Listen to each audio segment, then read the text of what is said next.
Alright, yo, what's going on, everyone? Dan the Glassman here, and welcome to the Glassman's World. I'm your host, Dan the Glassman. So, check it out today.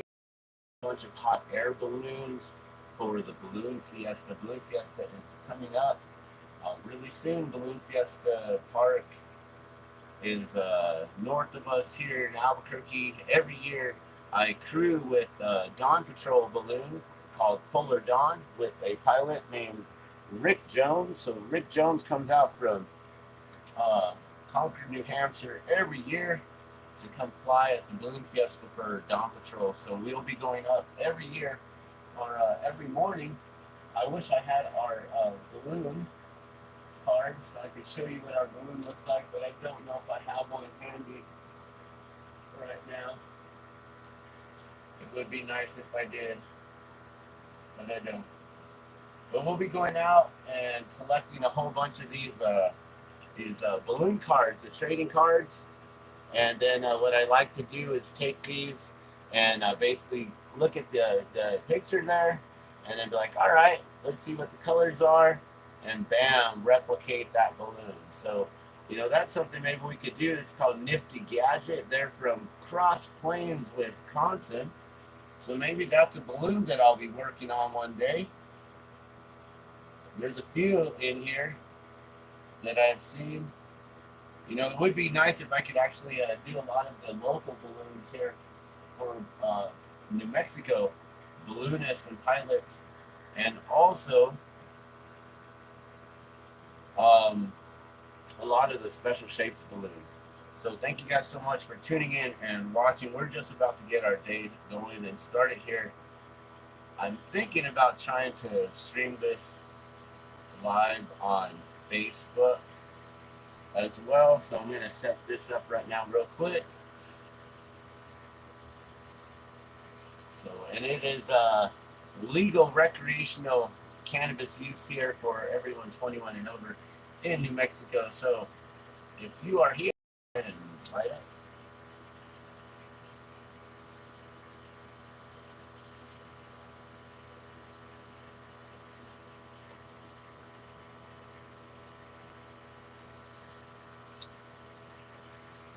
Alright, so I'm not really sure what kind or colored balloons. We might just go with the flow here. We might pull some colors to just get things prepared. This table needs to be cleaned up quite a bit. Looks like. Alright, we got a little pull there, some little yellow and red.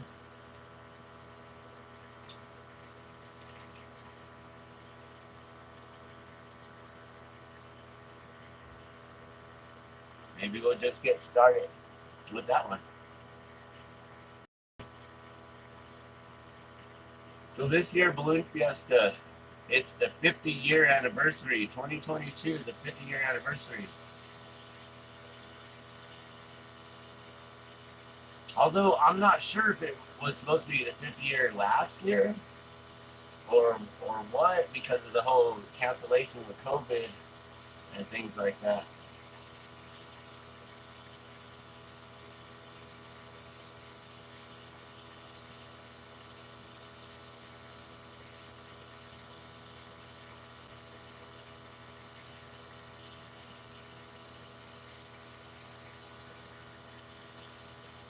I just heated that up radiantly.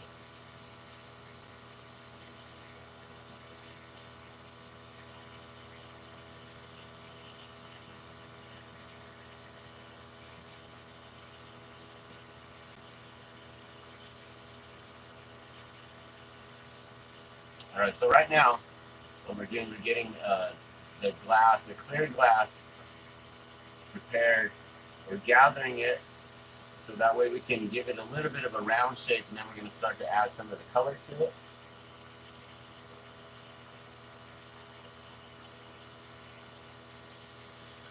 We're just rounding up the top of it real quick.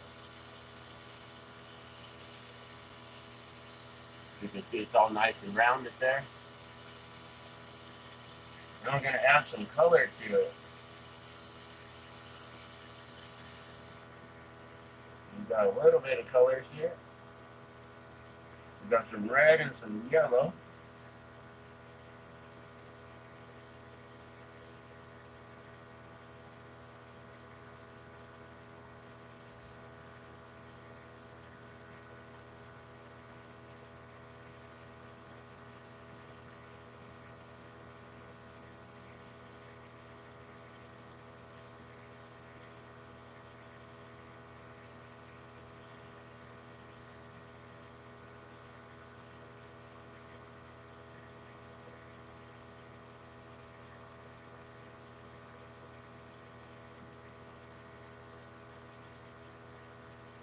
All right. And then what I'm going to do, they're going to use this balloon. We're going to make a stringer real quick.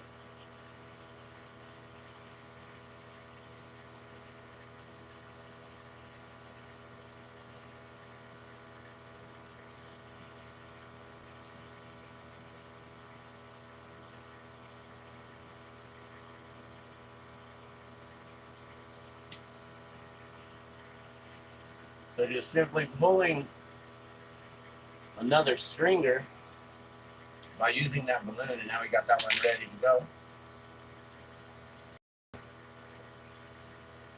Now we're going to add some yellow.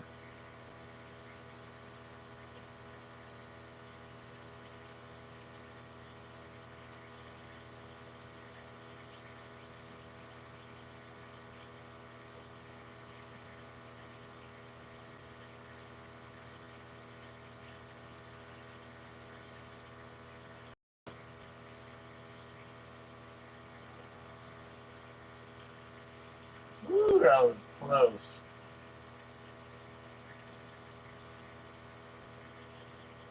Those lines got really close right there. See, the trick is keeping it separated, you know? So that way when you make that design, they come out looking really, really cool.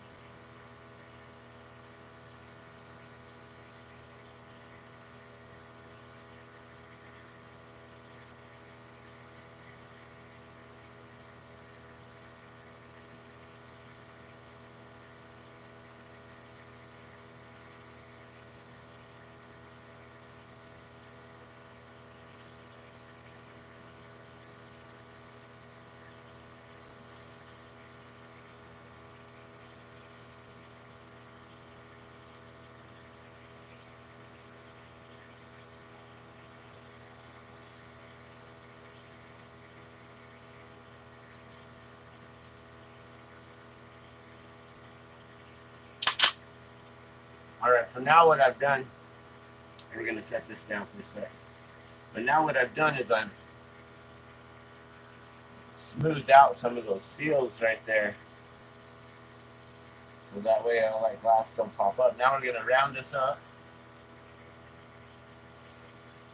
And then we're going to add the ripples. The balloons, hot air balloons always have these ripples, right? So that's what we're going to do now. And I'm going to try to go live on Facebook as well here. But we're just going to tell them to come and join us over here at the Glassman's World on YouTube, because Facebook sucks.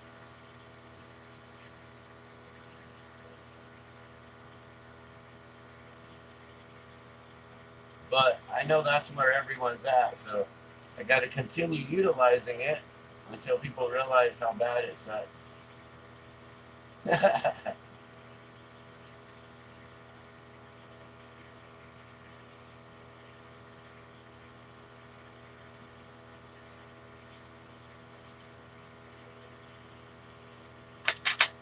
right. Welcome back, Dan. That's what they're telling me. Go live. Yes, select that one, please.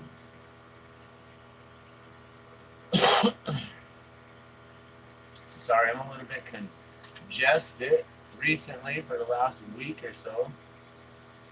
I don't know if we got the COVID or what. We got something going on.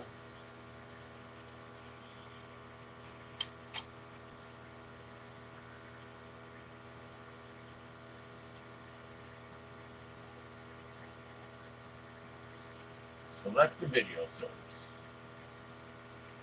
We'll take the webcam, please.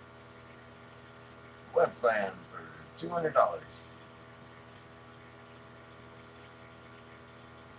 And what is the webcam of your choice? Is that yellow? Yellow, yellow, yep. There's one little piece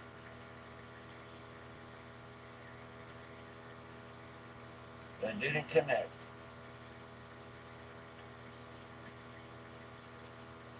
You're just going to pull it over, and that's just going to force it to all thicken up right there.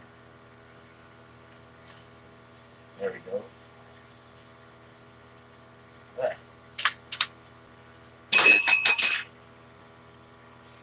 Well, that's going to wake some people up.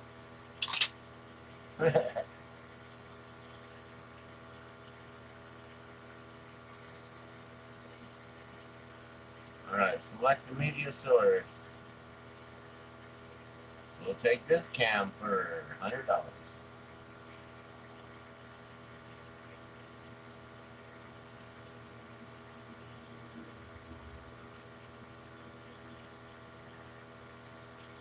I don't know which camera it's going to pull up. Oh, he's pulling up that one. Over there, not this one. That one. Alright, let's switch cameras. Go to Logitech. There we go. And default microphone. Yeah, I just went with the default mic. I don't know if you guys can hear me or not very well on YouTube. Unable to find camera. What? Camera's right there. Am I going to have to unplug and replug? Huh. Let's try that. I'm going to unplug it and then replug it. Sometimes that helps, you know? Do that again. Logitech. Alright. So we're just melting these lines in, all the color lines that we've added. There we go. Oh, no, I saw it for a split sec. And it went back to the other cam. Why is it doing that? Come on now. Come on, go with the Logitech. I saw it. I hooked up for a quick sec. There it is. Alright, cool. Yeah, that's a good camera angle too. Alright, so hopefully everyone can hear me on Facebook as well.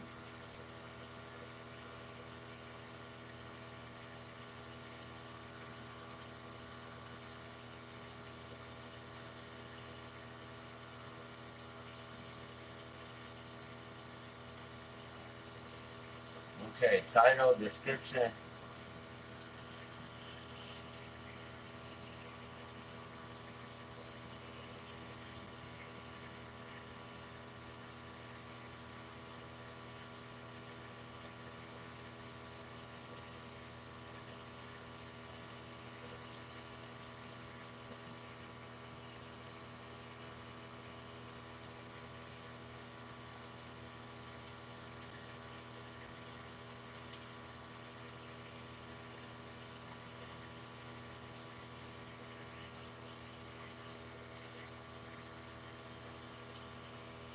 Alright.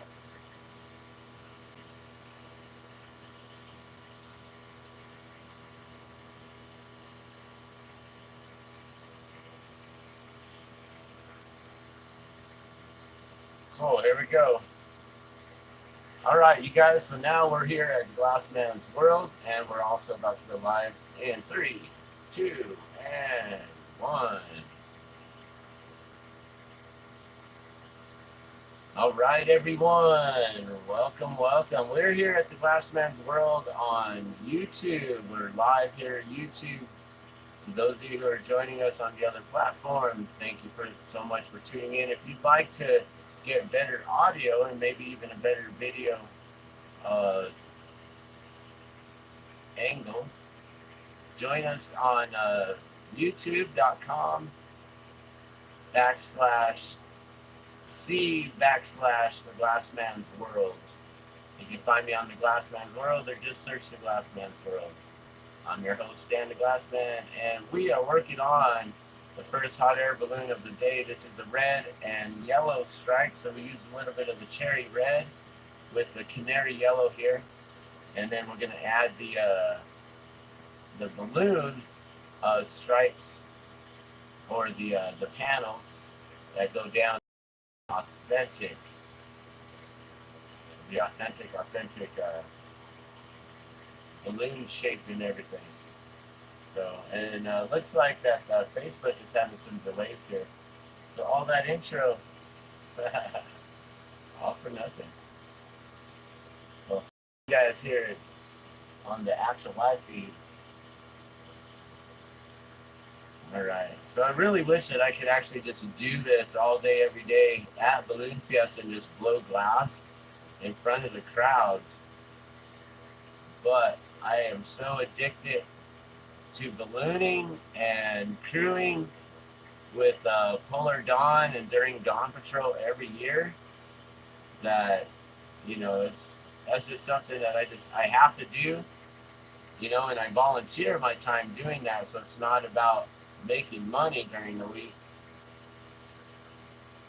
But what's really cool is my pilot, after we do a good day's work and we go flying and everything and chasing, and we all go back to the field and then walk around and we tailgate, and he's taken me around and introduced me to so many different balloonists, some of the most amazing balloonists in the world, the most amazing balloon pilots in the world.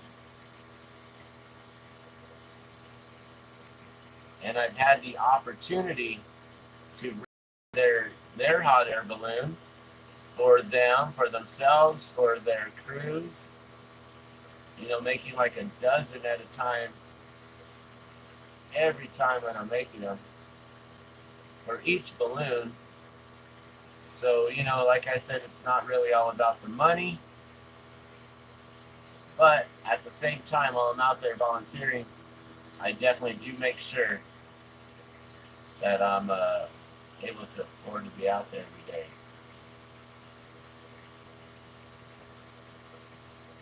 Alright, so I do believe that we're finally live here on Facebook. I don't know if there was any sort of delay. Looks like it just went running for 1 minute, so thank you guys so much for tuning in.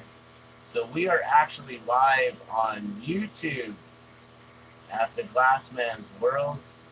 So if your audio here on Facebook is crappy, well, that's because Facebook is crappy, and I'm not trying to give them all of my intellectual property rights anymore. So if you want to join us on YouTube, please go to youtube.com/C/ the Glassman's World, and you can find us there directly. So we're here live right now. We're working on the very first hot air balloon of the day. This is a cherry red and canary yellow striped hot air balloon. So now we have all of the ripples, as you can see there. You got all the ripples. Here, I'll show you guys too real quick. But you got all those ripples right there, right? And now what we're going to do is we're going to condense that down, and we're going to turn it into really, really awesome balloon shape.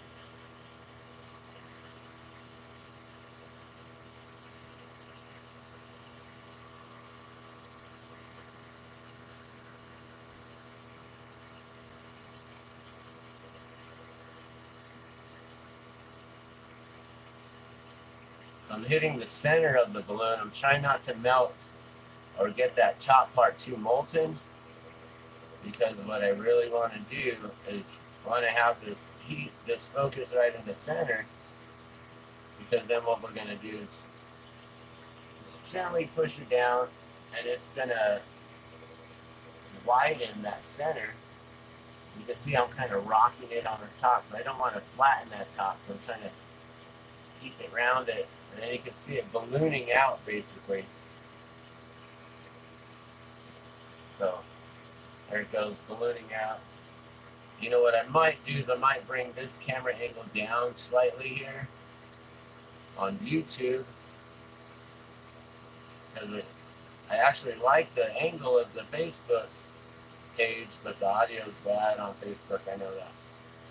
All right, so I'm just going to keep on bringing it down into that balloon shape.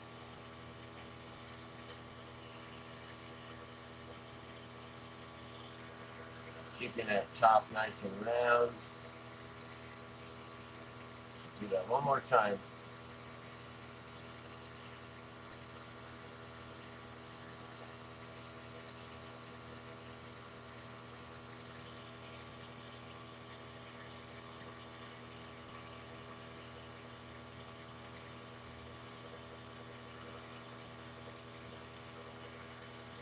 All right.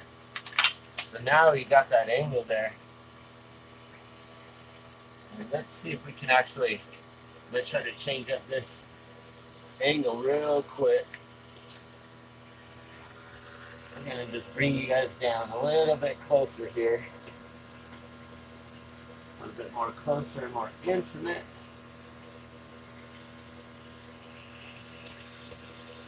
Yeah. Is that too close though? That's pretty good.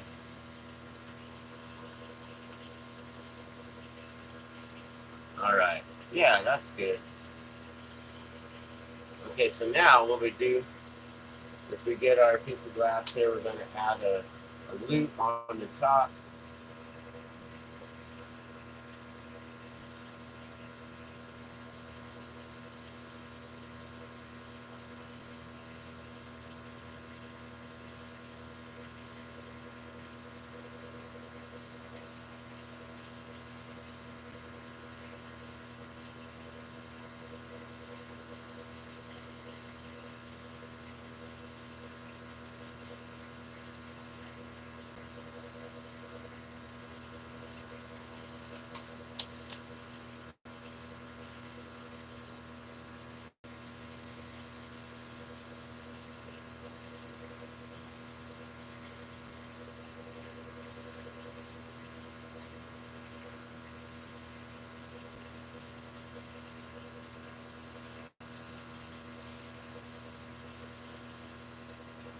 When we just set that loop in there, we'll get it all molten and fused onto the top here.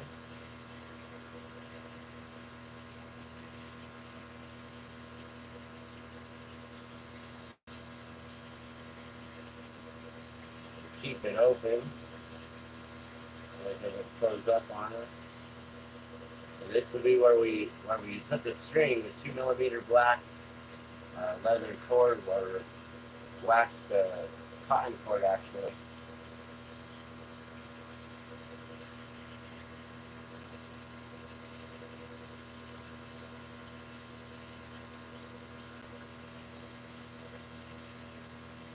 I stopped using leather so that way we're not killing cows.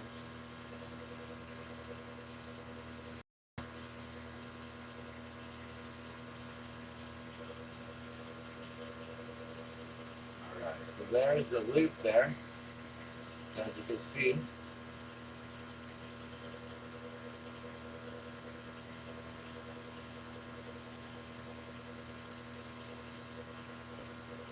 And then we attach the punty to the loop very gently so we don't break that punty off later.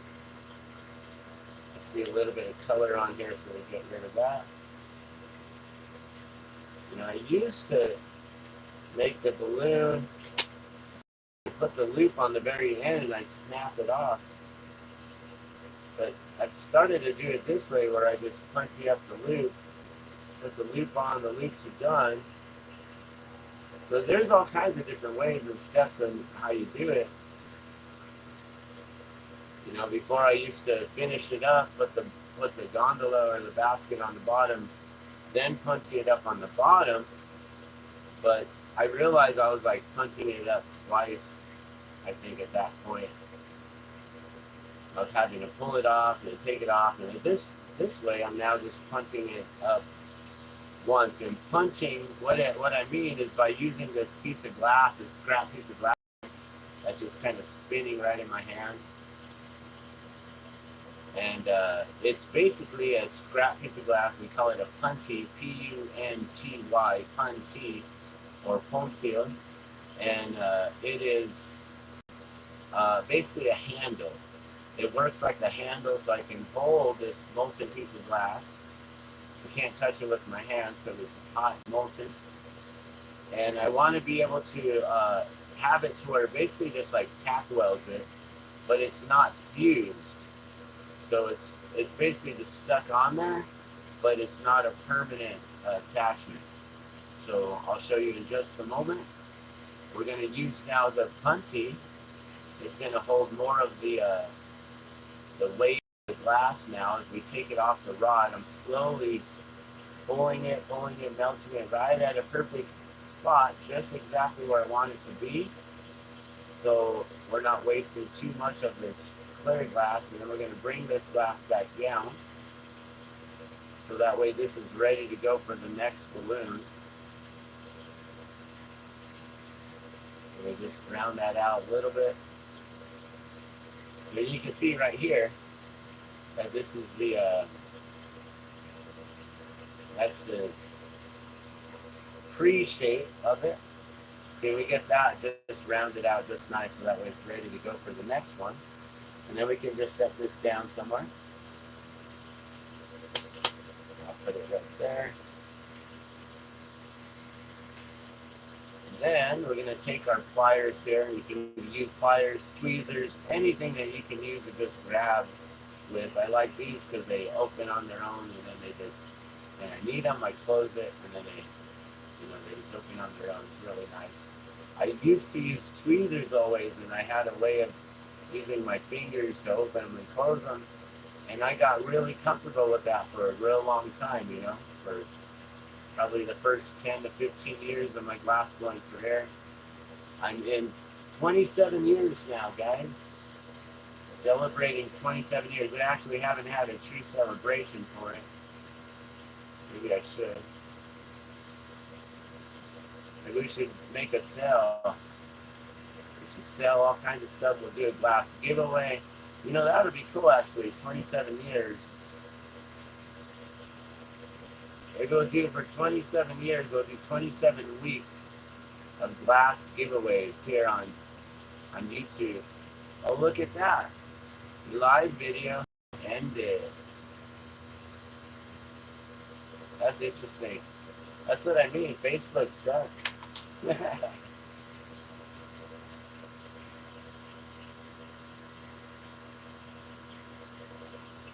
Ah.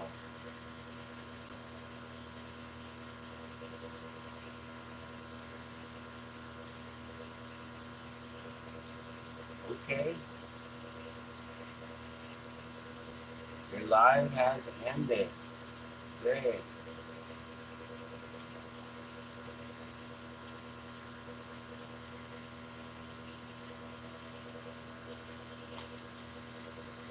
Yeah, so that's what I mean. Facebook just sucks, guys.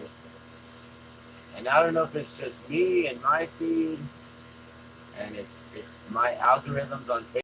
They just don't like me getting out there anymore. During this whole last few years of all these BS lockdowns and mandates, I've really been getting censored hard against, and yeah, it is what it is. So we're just going to keep on going here on YouTube. We're just going to make this balloon. So now what I've done is I pulled it, so you can see now it's more of that real true balloon shape. We're going to add a little dot of some caramel or butter. I don't know if it's butterscotch. I think it's butterscotch, actually. We're going to add this butterscotch right on the bottom here.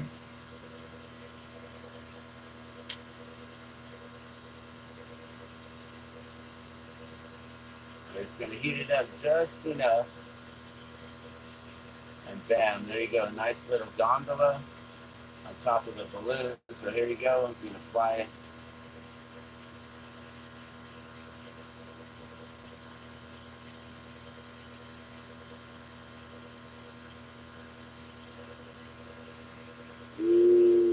hot air balloons.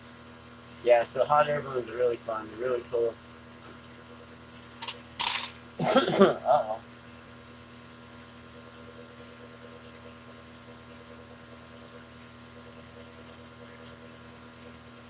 One of the first things we should have done, turn the kiln on.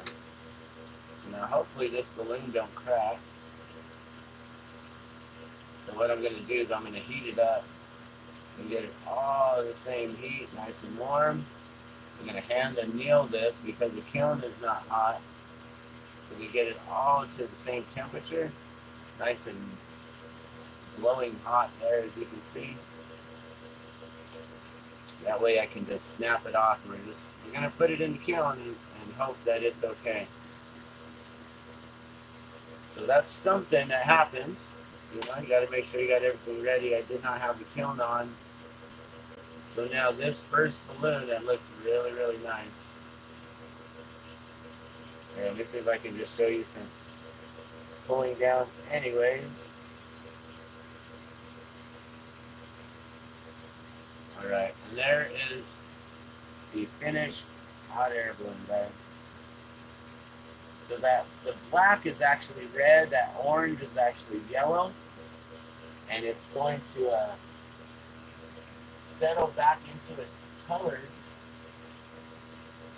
Right now it's got all those different colors because of the metals that they use for making colored glass. All the metals are of a different heat, and so they just they look like they're burnt or something like that, but really it's just that they're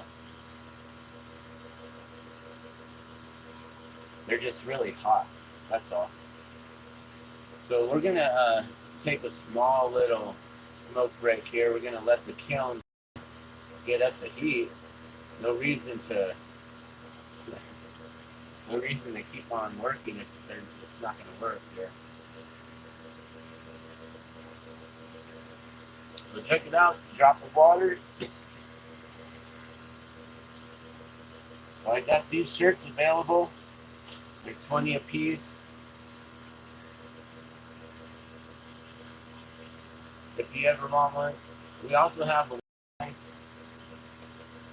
got the t-shirt press right here. I don't know if you guys know that. But we got the t-shirt press set up so we can make shirts right in here. So this is the Glassman's studio right here. Kind of like one drop studio, but there's a lot more going on here.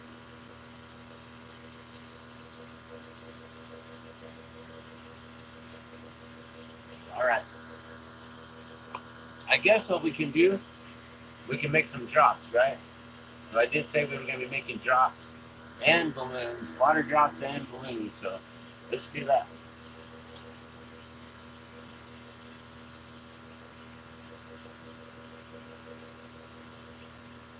Or actually,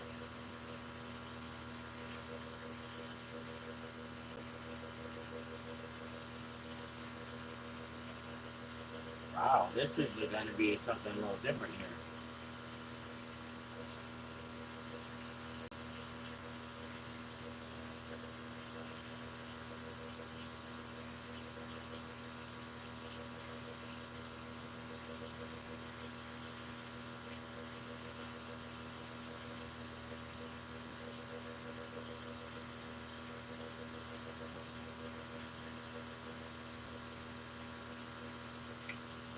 We're going to bring that down to a point.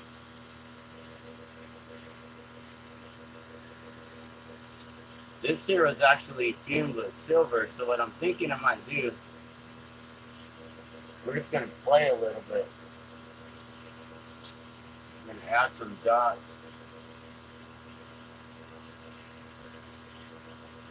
Kind of like make a honeycomb pattern.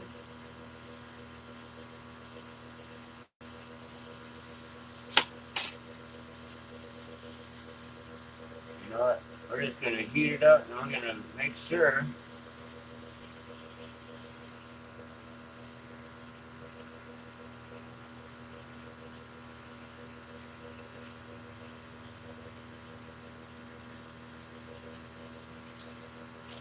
alright.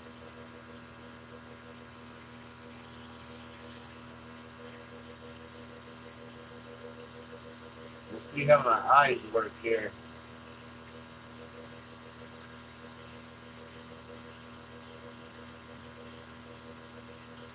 I've been noticing I need to wear glasses.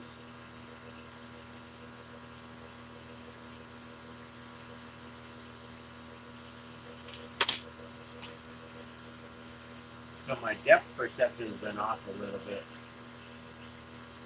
which has been messing with my writing and connecting with the glass. So I'm going to have to get some glasses here soon.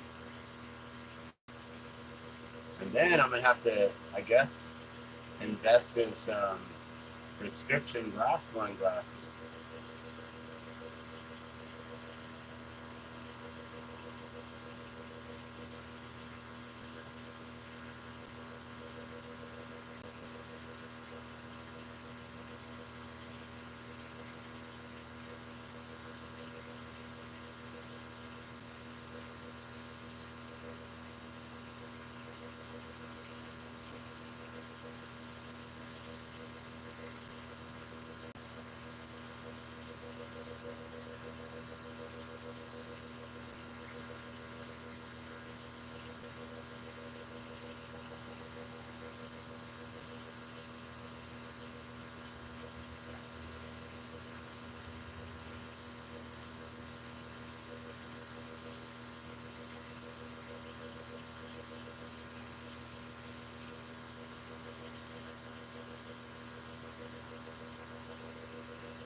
What I'm doing is a dot pattern, but dots in between the other dots, recessing in rows.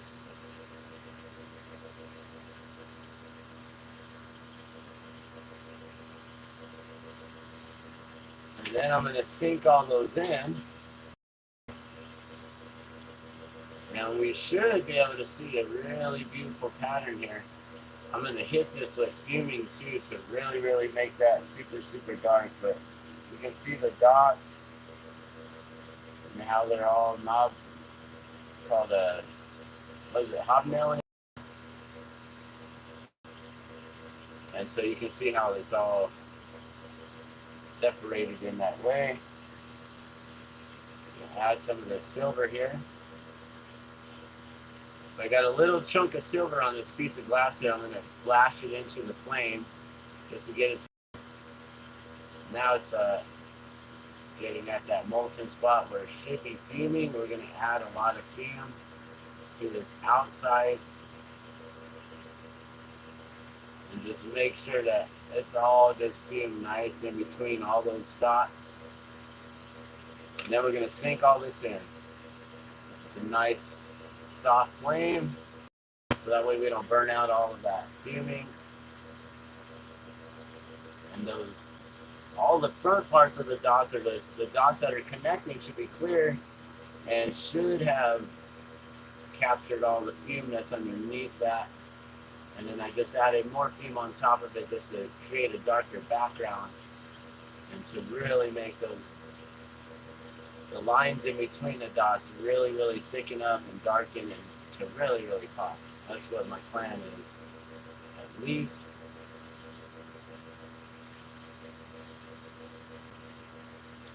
The center dot's a lot larger than the rest, which I don't know if I should make that a little smaller.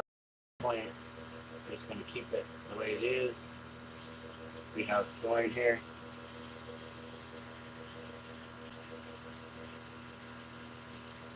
Alright, and let's make sure we got the live chat going in case anyone is talking. We've been live here for 40 minutes now. We'll be going live for at least another hour, I would assume. It's 8:30 now. My family don't wake up till about 9:30.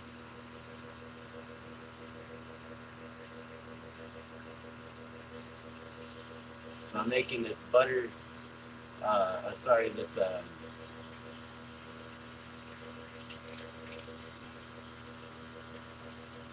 I can't even think of it now. What is it called?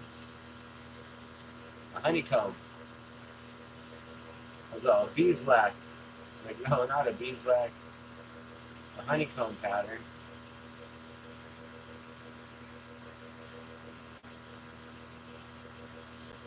And that should look really, really awesome.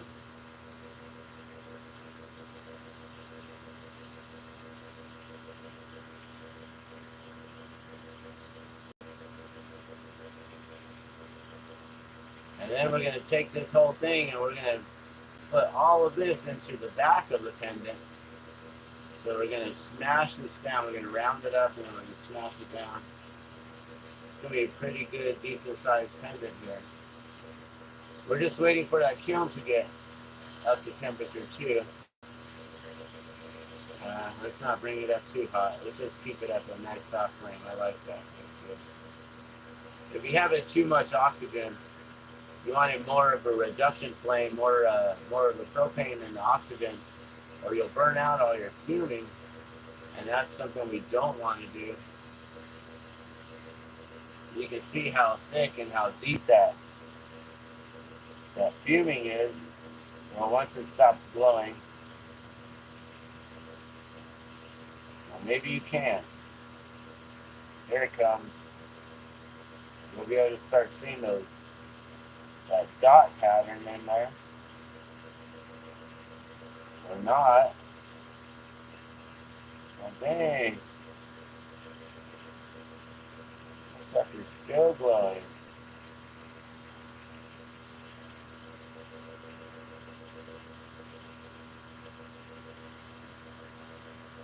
I guess you can't see it. It's glowing too much. There it is.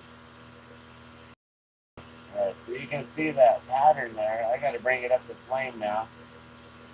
Got to bring it back to temperature until I let it cool down too much, but I was trying to get you guys to see that pattern there. So now we're going to bring it all back up to temperature. We're going to round up. So the design is all right in here, but we're going to double that whole area of the whole entire rod. That way we can smash the design down to the back side.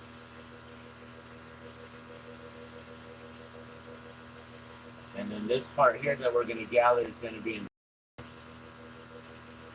So you'll see in just a moment. And then we're going to heat up this whole area really, really hot so we can get rid of that fume. And we're going to heat it with a really high, intense oxidizing flame. So we're going to really bring out that oxygen really, really intense here in a moment. We're going to open up a window so that way you can see from the inside or from the opposite side here. And you'll be able to look through and see this.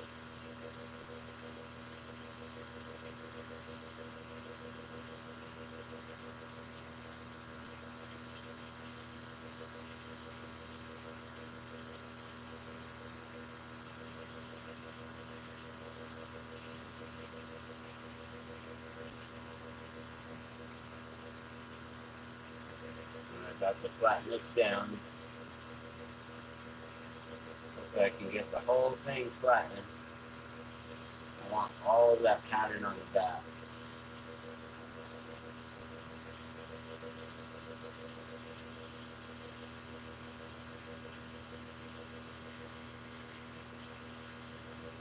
There we go.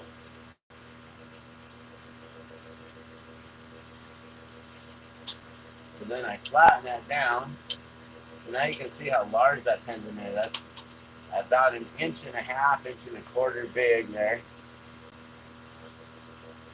That's on a 1-inch rod, so you can see how wide that is now.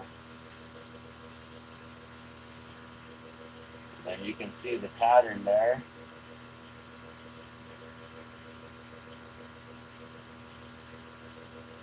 We're going to slowly bring that pattern in.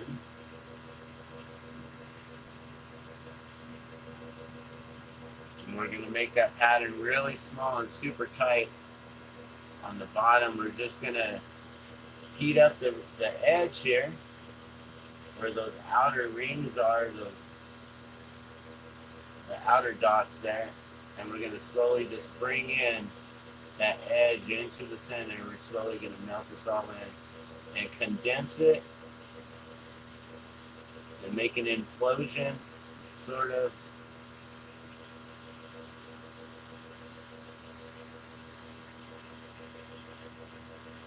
So this is the compression.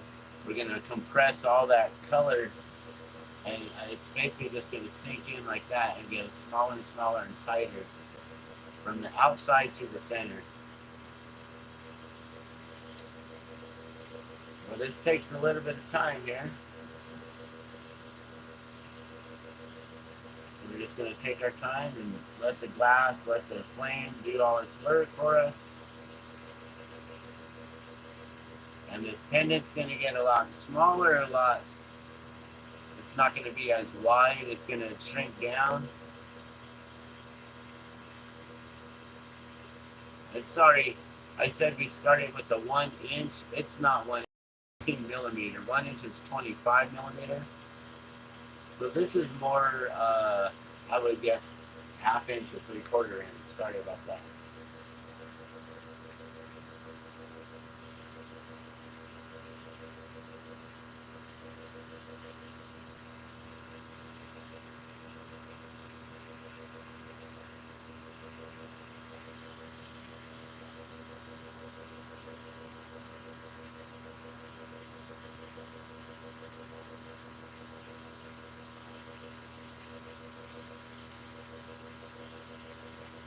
Alright, so that pattern is slowly coming in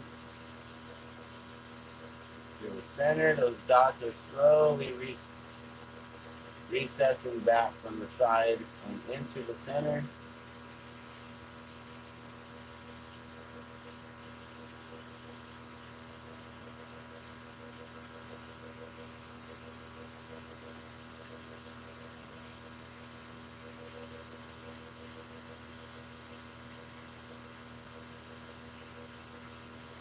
So it's not really that honeycomb pattern I was looking for. I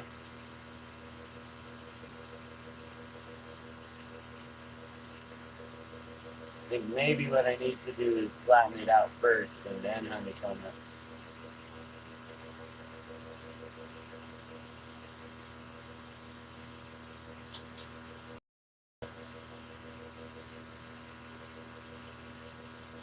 So if you're interested in any of these glass balloons that I make, most of the pricing starts at about $20 and up, especially if you're asking for a custom order to replicate one of your special specific ones. They'll go up from $20 to about $50 per pendant. Not much more than that. And 50 would be like, you know, the most, and that's a really complicated balloon that I would be making with the designs, the colors, the patterns, things like that.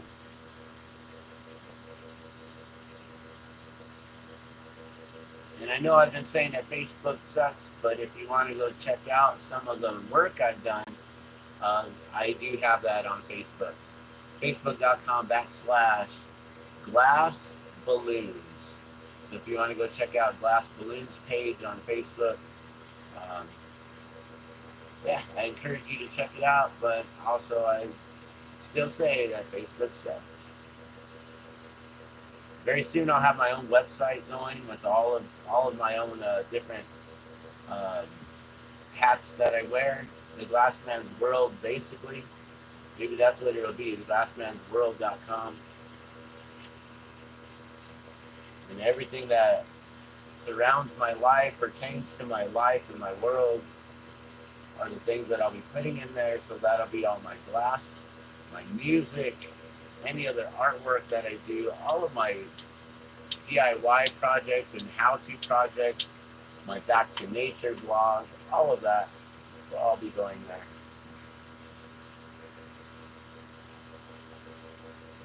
Alright, so this is a slow going process, as you can see.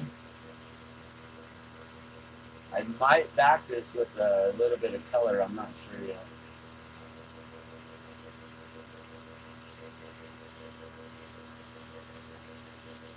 Might look really cool with like some kind of amber or some red popping through there.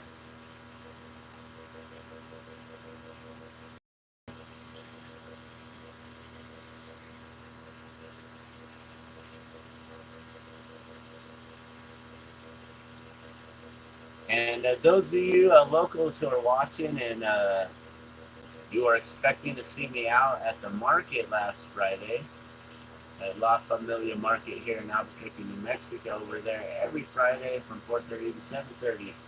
Please come on out. But I'm sorry I wasn't able to be there last week. My wife was there, but I wasn't able to be there. We actually had car issues. Our vehicle broke down, and I have not been able to get it running yet. So we've been 2 days without a vehicle. So hopefully we'll just get things rolling and flowing still and be able to make this all happen. We'll get a vehicle going. We'll get our vehicle running again, or we'll just get a new one. We'll replace it. Alright, and I'm going to let these people know on Facebook that we're still live. Good morning.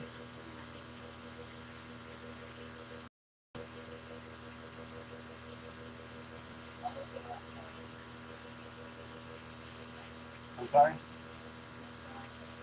Okay. Alright, so my daughter just woke up. Like I said, they don't wake up for another... I thought she was going to sleep until about 9:30.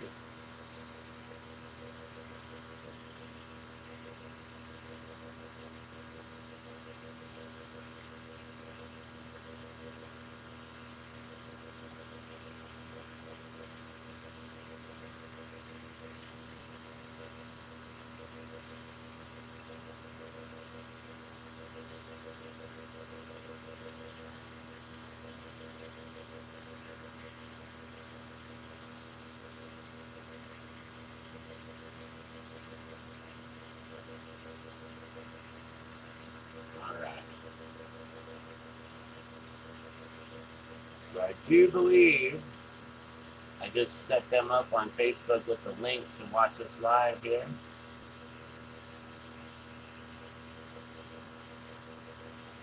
I hope that's the link. Yep, there it is. Alright, that worked.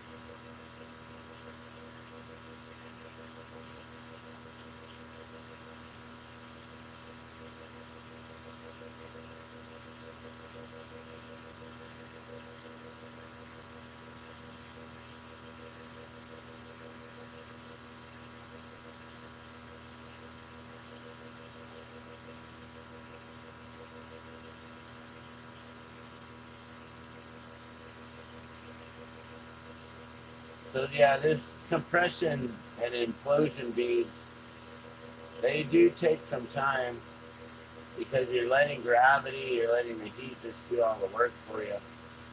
I just slowly it's pulling that glass in to the point, the center point, and it takes a lot of time, a lot of effort, and then every time that I move my glass out of the flame, it just takes more time to get it back up.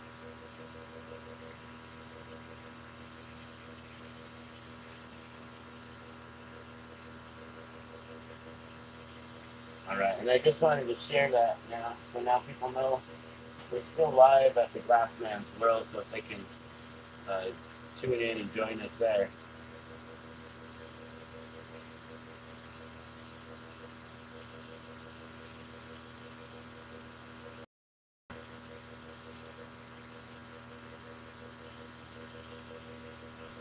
Alright, let's see if I can actually, I'll bring up the YouTube feed here.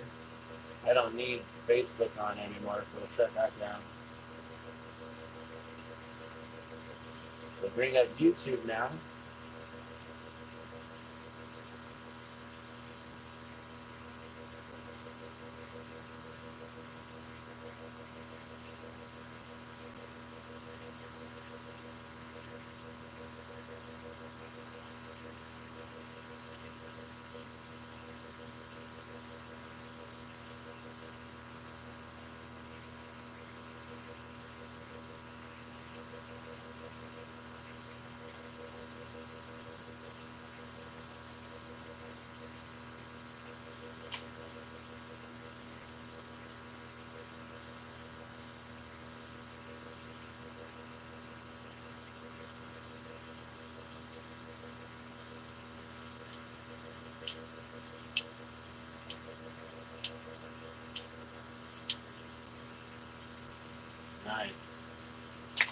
yeah, you can see that. Well, no, you can't see it. It's glowing too much. There you go.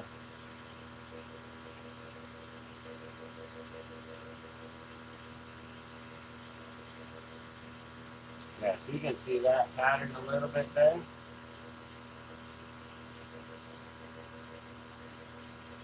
Let's see if I get notification that I'm live.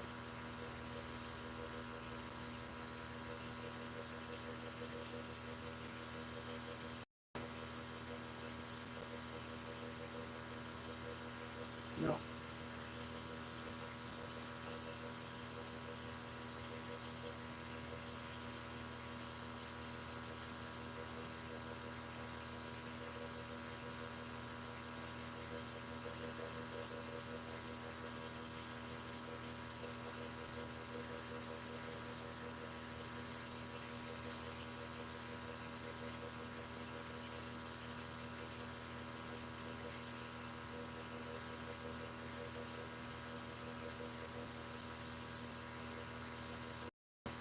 Oh, cool.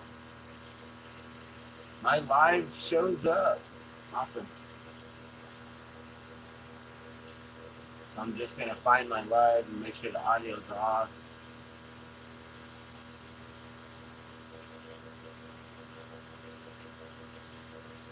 We'll see what kind of a delay we have on here. And I may be able to actually comment here now and message you guys. I can read the comments better here now. So.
Alright, I just had to get that comment in real quick.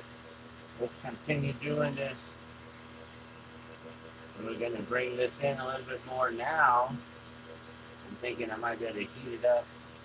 A little bit better heat right here on the side. We're going to bring in more of that oxygen and really heat this up now. Get rid of all that fume on that front side. And then I'll soften up the flame as we hit the back again. That way I can get a really nice distinct line here.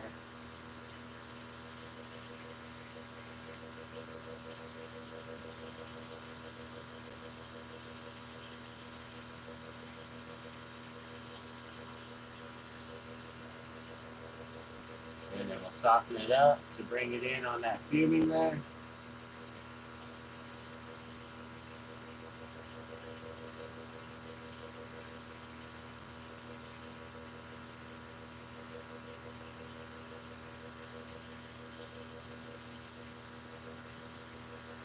just going to slowly bring that pattern work in.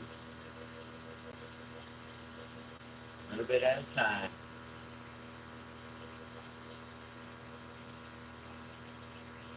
So this is how we can write really, really tiny on the backside of pendants.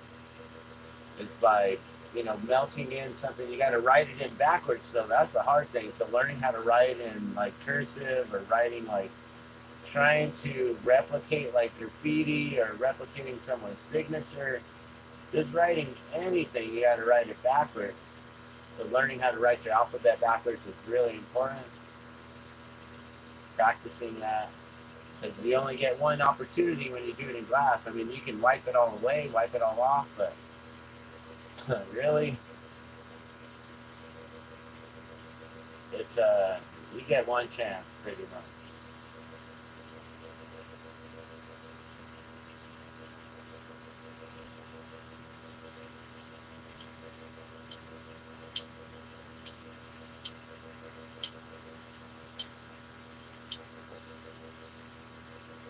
Alright. Yeah, so that pattern looks really, really cool. I like it a lot.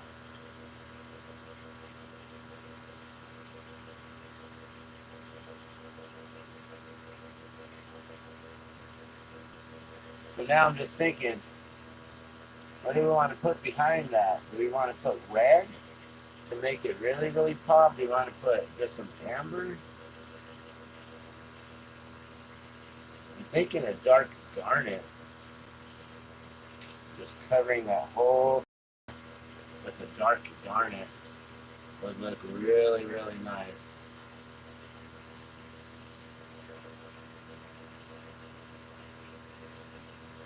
So in order to do that, to cover the whole thing, what I'm going to do is we're going to gather a lot of this red garnet here, the dark garnet. I'm going to turn it into like a marble.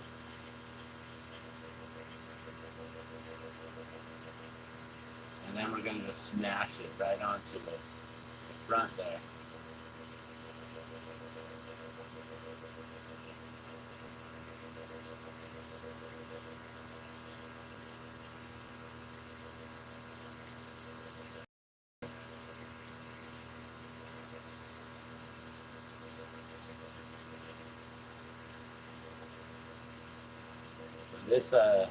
This rod's only like, 7 millimeters thick, 5 to 7 millimeters. So I'm gonna have to gather this up quite some time so we can make this big enough to basically spread on that whole bottom there.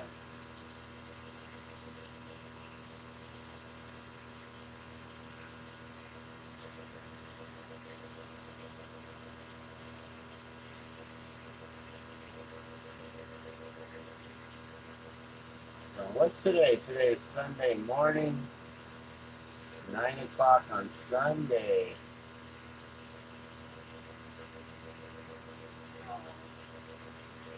Hello. I'm live right now, just so you know.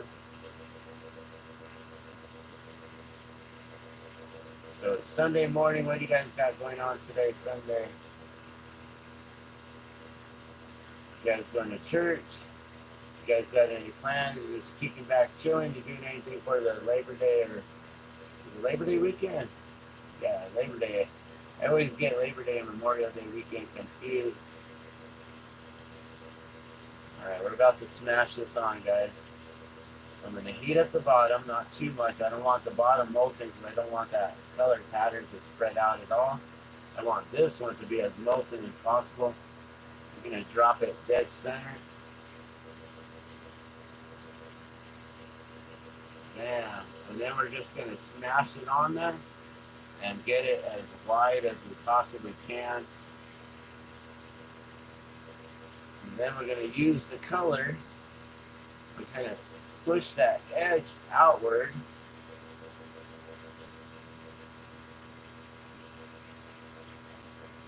Just like that.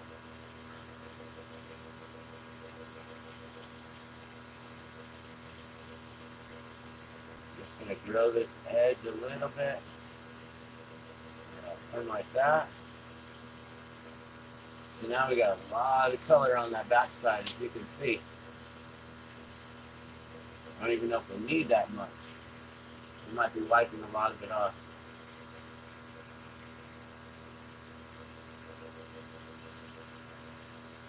Then we're going to smash that color down.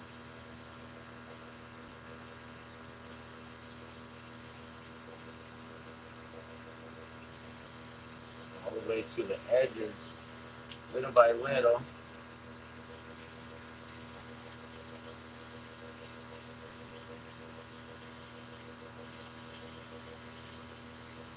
Go in and start smashing it down. Get it molten, smash it down again. We're just going to slowly work its way all the way out to that edge. So we can cover up all the pattern that we drew earlier. Just make sure we go around all sides there. Smashing it down. Oh yeah.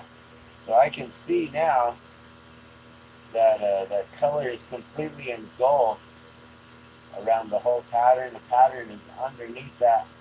So then that red should really, really pop. And being how thick it is, it should really, really be a nice red. Now we just gotta fuse these two pieces of glass together. You know, this piece is probably gonna be at least a $30, if not more. As you can see just how thick that glass is. So we gotta fuse it all together and make it one. So we're gonna flatten it all out. Get the sides all fused together.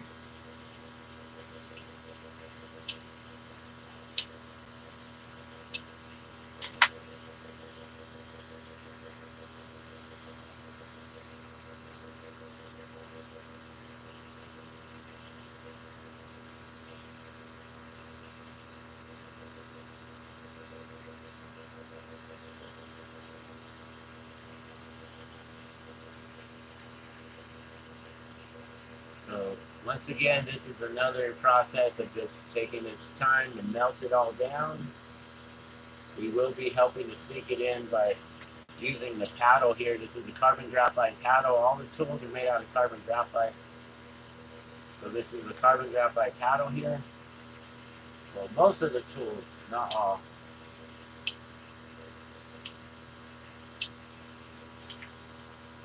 You know, this is not carbon graphite. I think that's what, stainless steel.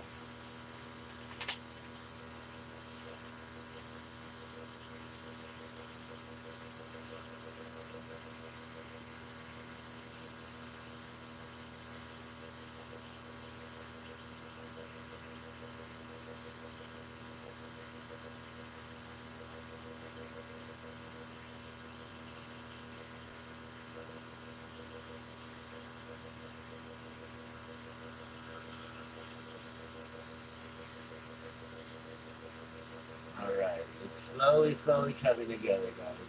This is going to take a good 5 minutes or so. So if you want to get up and get yourself something to drink, something to eat, now's a good time. We're just sitting here and melting this down. We're still waiting on the kiln to get up to temperature. That is also happening still.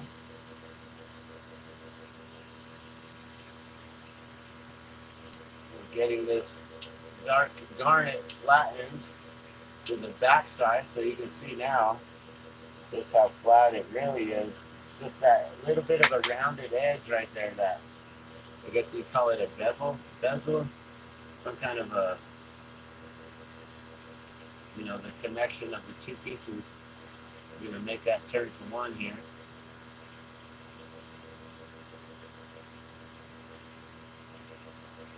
The pattern has been completely encased underneath the dark garnet, the color here, the red.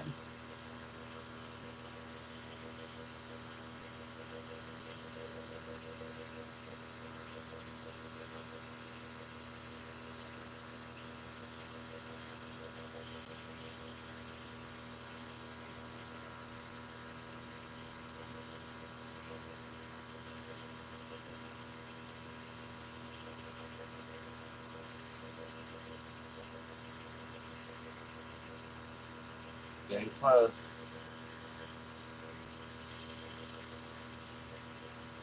After this, I'm gonna go make sure that my daughter has something to eat real quick. She's probably just going to want a bowl of cereal or something simple. Maybe some waffles. She usually isn't too complex. Sometimes I just eat fruit and have yogurt. So I just got to make sure that she's all right real quick. So after I'm done making this pendant, then we're gonna get up and so I'm gonna get up and check on her, and I'll be right back.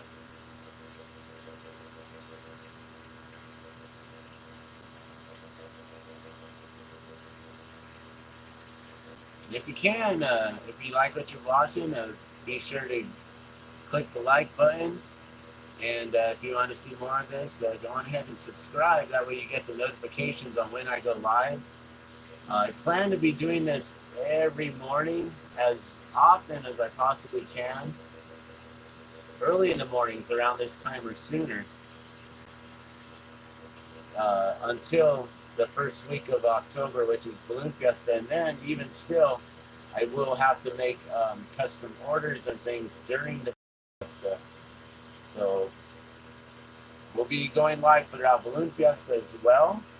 I'll be doing the best that I can with getting a new phone, getting my old phone replaced so I can stop using this one here, which is the best video quality that I know. So I do apologize for the horrible feed. That's why I try to just talk and communicate with you as often as I can here.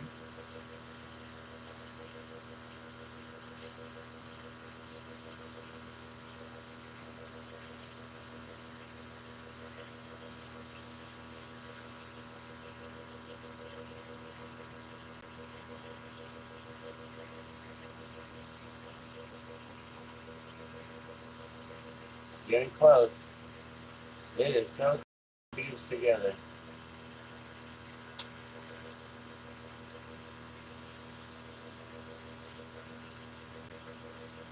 Like I said, this takes some time, just letting it all just melt down together and then trying to force it all in together as one. This is going to be a huge pendant.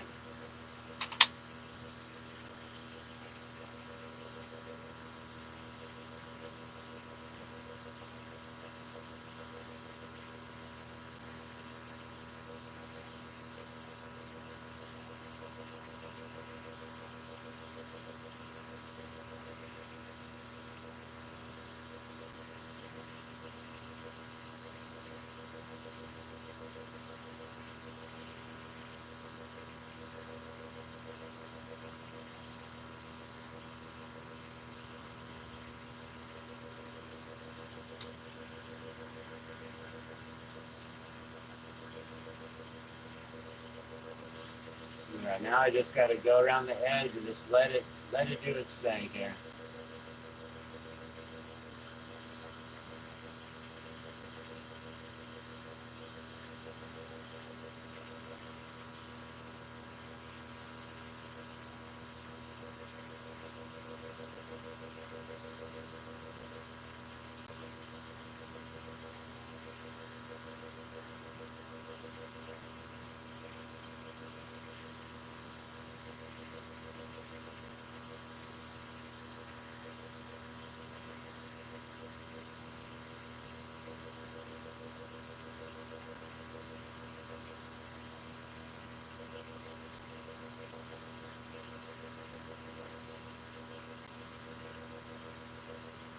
Alright, I'm sharing this out right now to a couple of different groups and pages, trying to get some more live viewers watching.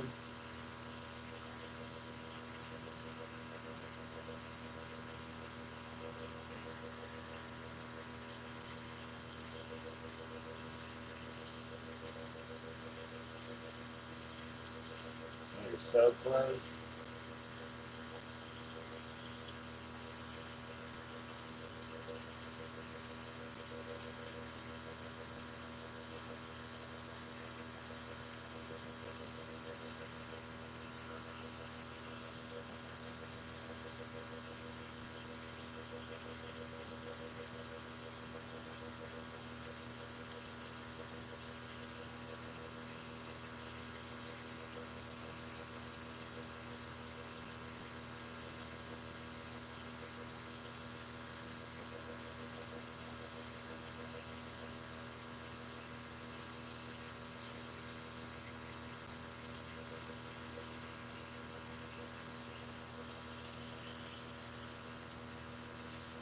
one little side, one spot. That's just almost, almost.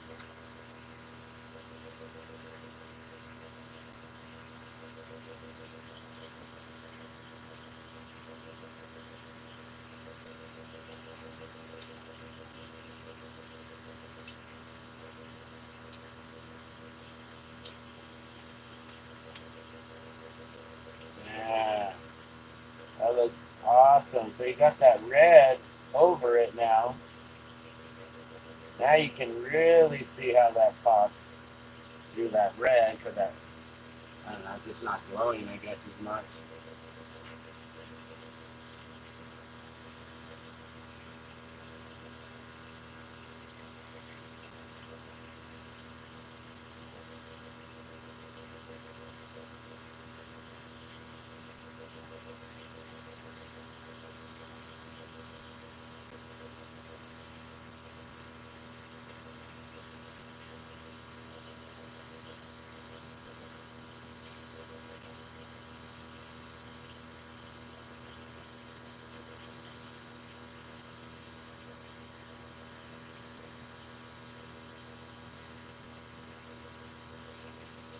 Alright, so now I got a puntee, like we were talking about earlier. We got a puntee back on the back side of it. As you can see, I can let go of it, and it just floats right there. I gotta be real gentle because it can easily just snap off.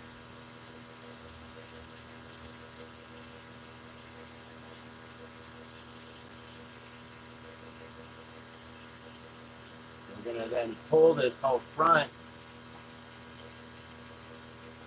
off this the rod here, the 16 millimeter rod.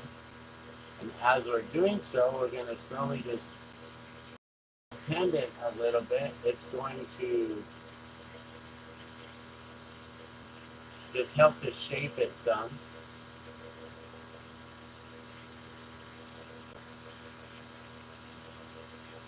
Gonna make it a little bit skinnier or smaller in diameter. I'm pulling it to kind of taper that.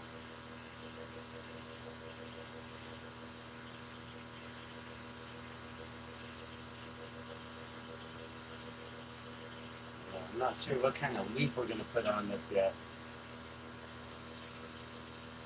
If I had a red tube, that would be cool.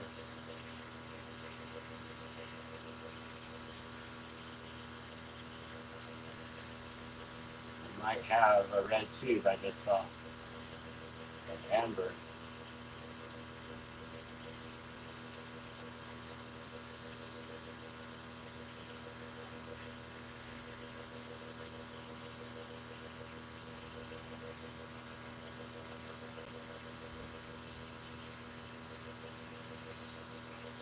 You know, it would have been cool if I put a opal right in the center of this one. That would have looked dope. But then, you have to start with the tube in order to do that, and that's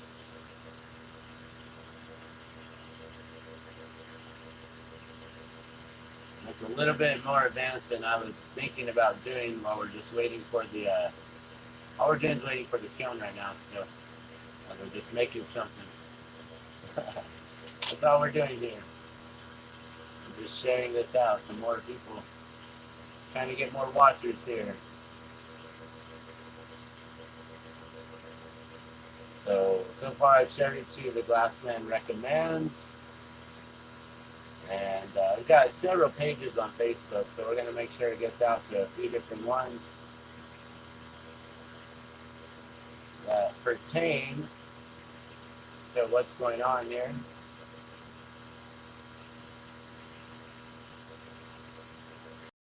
Junior Glass, I definitely need to have this link on there.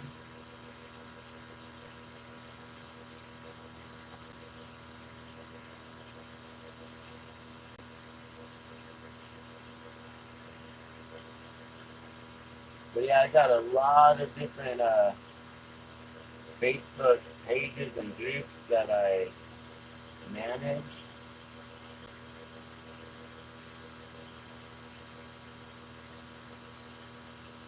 or admin for, I guess. I guess I'm a manager, not just an admin. Creator, I guess. I don't know what you call it. Founder. I got too many different entities going on. You know, some people are just, I'm just a dentist, you know, I'm just a doctor, I'm just whatever. But the glass man, you know, I'm a glass blower, I'm a musician, I am a multimedia artist, I am a screen printer, I'm a landscaper, gardener, I'm an educator, I'm a blogger, a vlogger, I am a, yeah, I'm a lot of different hats. So many different things. And then within the glassblowing community, you know, I'm a jeweler. I make a lot of jewelry. I also make jewelry as far as beading. You know, oh, I don't have anything on right now, but as far as like making actual jewelry, so I'm a jeweler. You know, I'm a sculptor. I'm a painter. I'm a woodworker. I'm a wood carver. Basically, I'm a Renaissance artist. I do so many different things. You know, I've lived off grid. I've helped to build tiny homes. We helped build rocket stoves. We installed outhouses. We've helped to build compost and make soil and teaching people how to do compost teas and there's just so many different things. Aquaponics setup, sub-irrigated planters where you're using a water reservoir underneath the soil. So it's kind of like creating your own groundwater for your own miniature garden ecosystem. Really awesome. So if you want to learn all these really cool things, all you got to do is just stay here on the Glassman's World. Make sure you subscribe, and also just watch all the past videos that I've ever put out, because it's just information that's really good and important. And even if it's 10 years old, 5 years old, I bet you some of that information is still way more advanced and in the future than any of you have even seen so far. So check it out. I highly encourage you. I highly recommend you do so.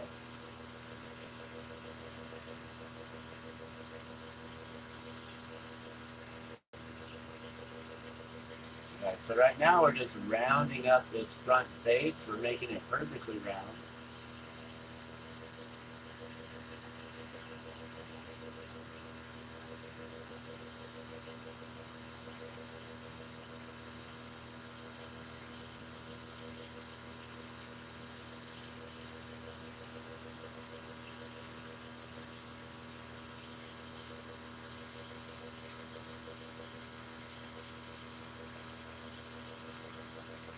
Okay, that looks really nice and round. I think I'm happy with that. Ooh, and I can see that red glowing into those dots in there. That's going to look nice. Because from the side, those dots actually pop up. So I don't know if you can see that three-dimensional. Well, I can't really see anything. There's the pattern. And those things actually pop up, as you can see. It's kind of hard to see, but they're actually three-dimensional bubbles popped up inside of there, or imploded inside.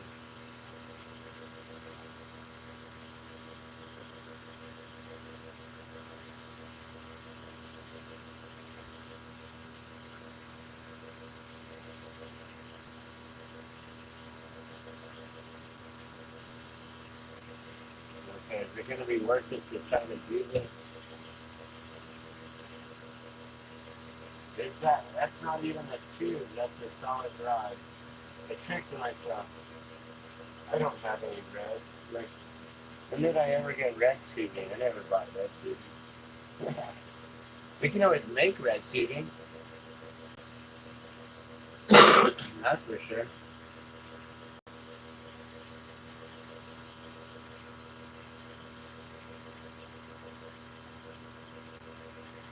that dark garnet really is gonna make a huge difference. Wow. I think someone's gonna love that.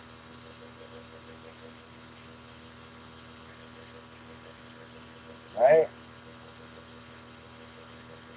I don't know. That's a very expensive piece right there. You might pop it up to $75, $80 for the pendant alone.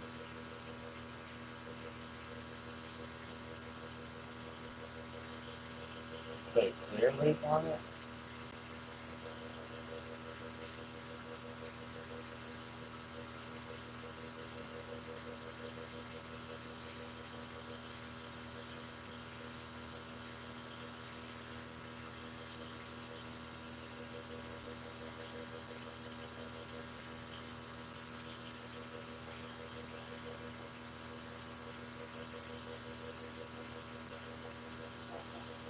Hello.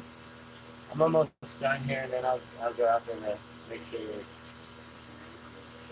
I know. I can't stop in the middle. If you want to serve yourself a bowl of cereal, you're welcome to try it without making a meal.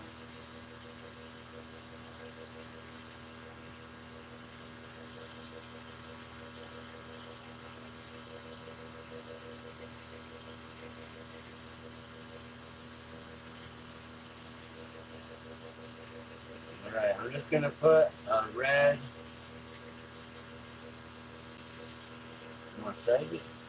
I don't really know what I want to do. I'm like,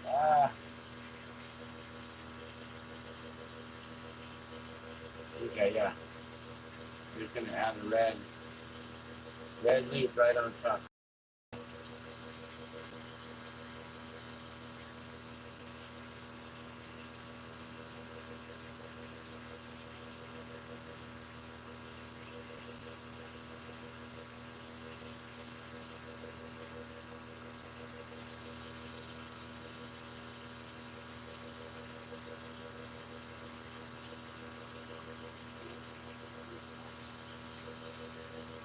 Huh?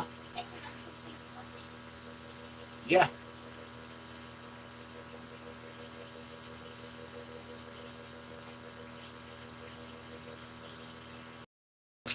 Alright, so now, she just wanted to make sure it was okay for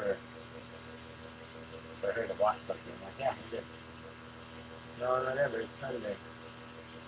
So, I'm now going to round this out. I didn't know what I was going to do with this, but I just decided what I'm going to do. We're going to really seal this dark garnet to the top here. And then I'm going to round up this, and then we're going to flatten it.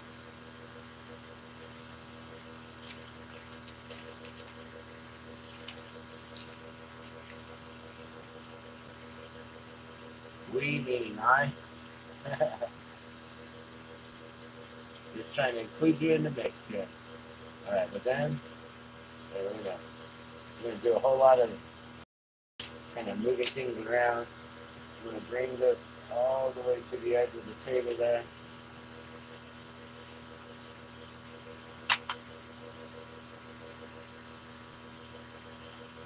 Get this nice and molten and straight again.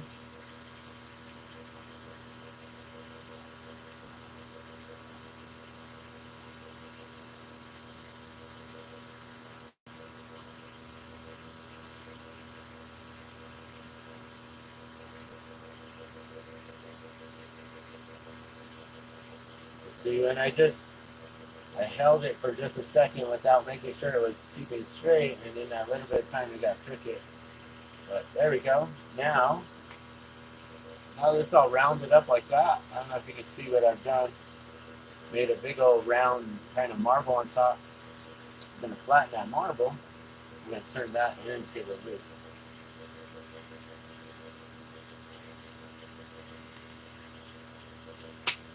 So then we're going to create like a real flat, thick loop right on top.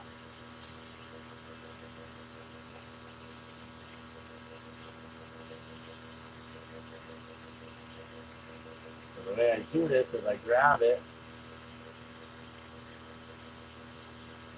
just like this here.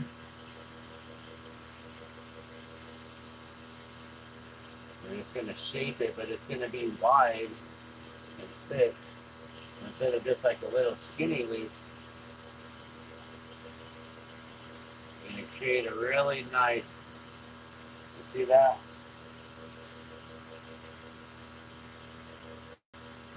You create a really nice connection here.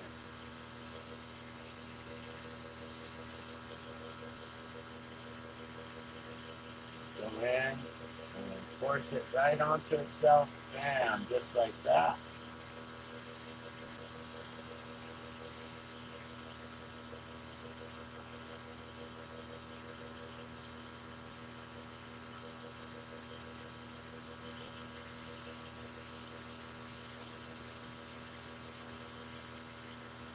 Right, that's got a nice good connection, good seal.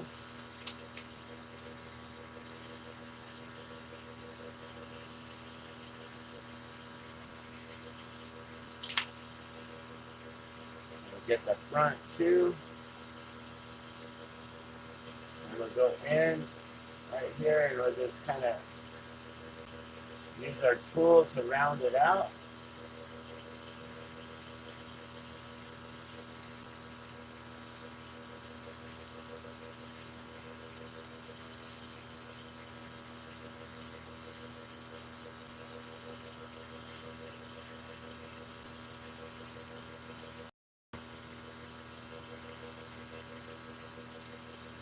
Try to push it towards the front some.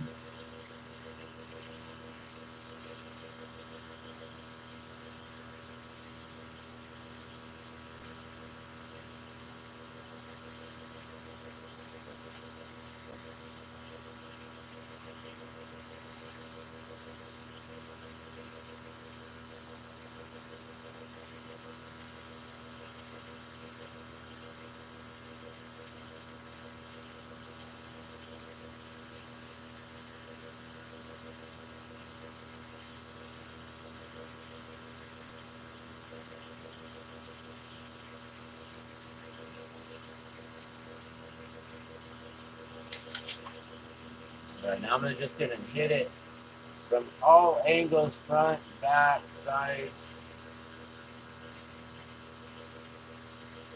And we're just going to give it that last touch up in detail and make sure that we have a really nice strong loop.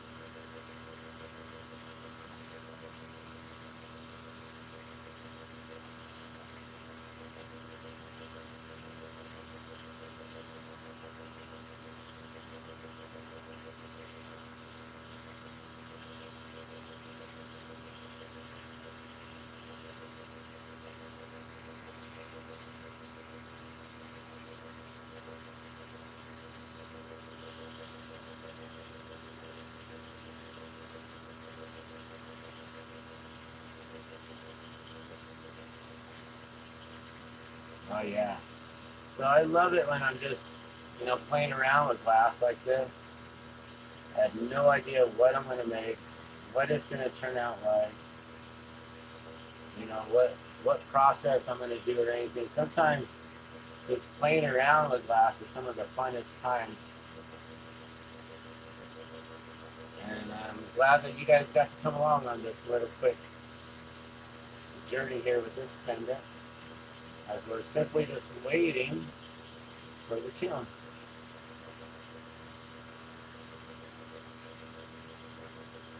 Looks a little crooked leaning to one side because of the gravity, because I know I've been holding it more on one side than the other, so I'm just going to hold it like this.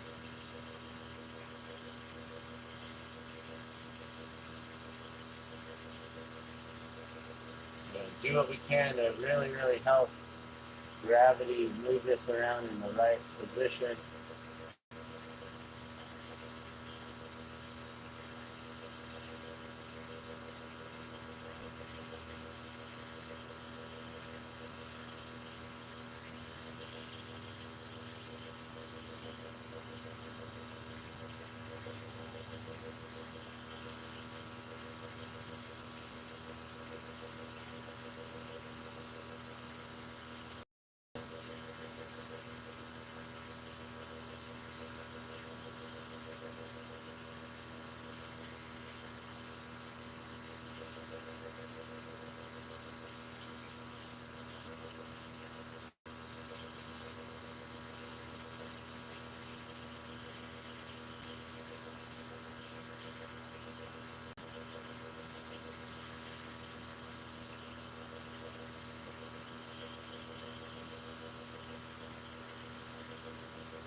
that's gonna look nice.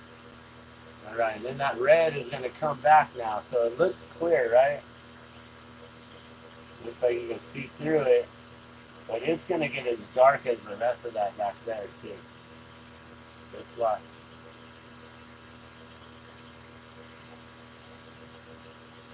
All right, now take it off.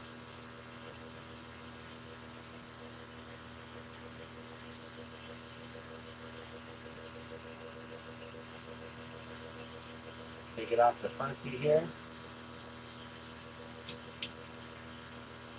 Clear up this back side now. Now hopefully the whole pendant has stayed warm and we don't have any kind of cracking.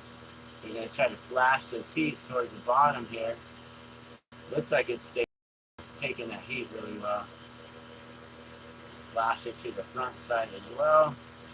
I know that heat is real close to the top where the loop is, but not all the way into the bottom. So we really want to make sure we don't get any kind of cracking. Now we can just focus on the punty mark. Make sure that's completely gone. Nice and smooth. So this is called, you just flame kissing it, or, you know, you're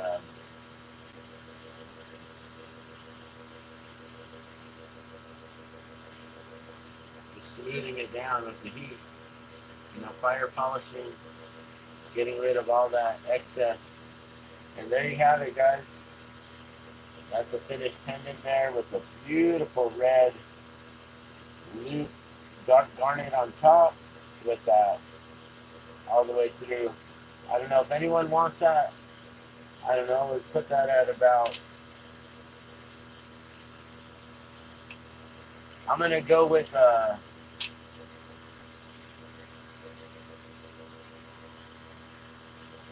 let's go on a bid. If you guys want to bid on that, we're going to do a $40 minimum bid, and let's see where it goes from there.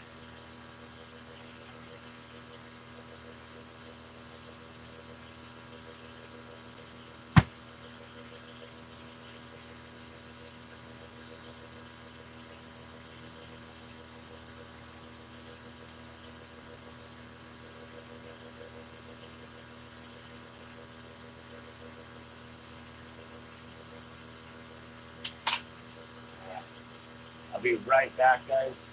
Give me one moment. I gotta check on my daughter, make sure she's okay.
Alright guys, I'm back.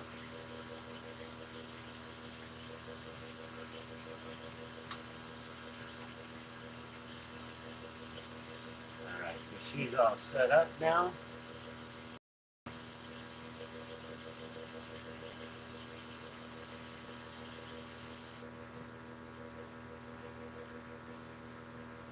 Do a quick dab.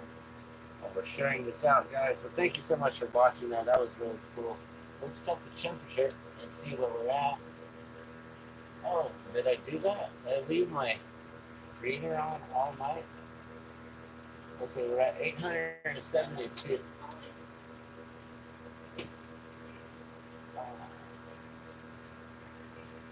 That's okay. I don't read that into it.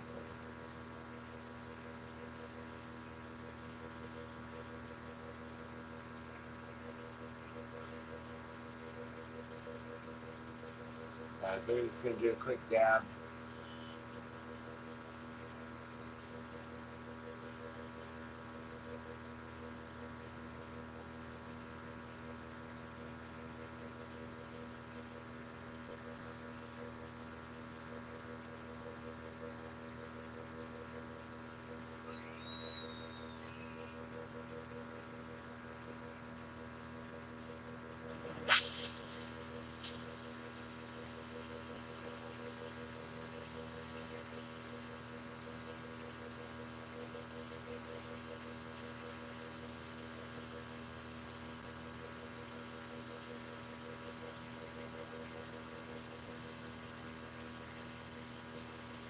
Well, we definitely need to put this on Glassblowing.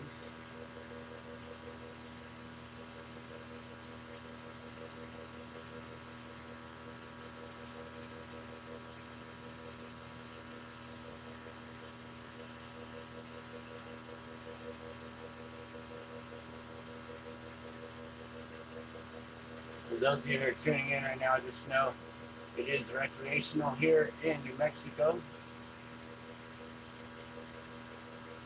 So if you want to join me in a little smoke sesh or partake, you're welcome to do so now. Roll one up, load one up, dab one up, whatever you do.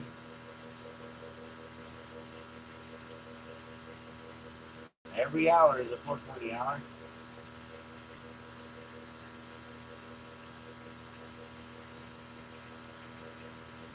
You know, I'm going to put this on glass jellyfish jewelry.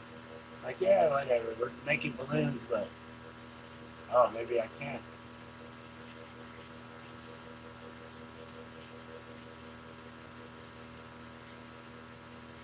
Some of my pages, it's weird.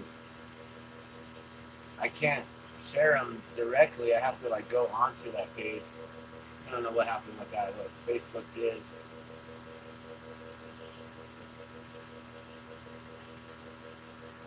They're like their own entities or their own pages or something.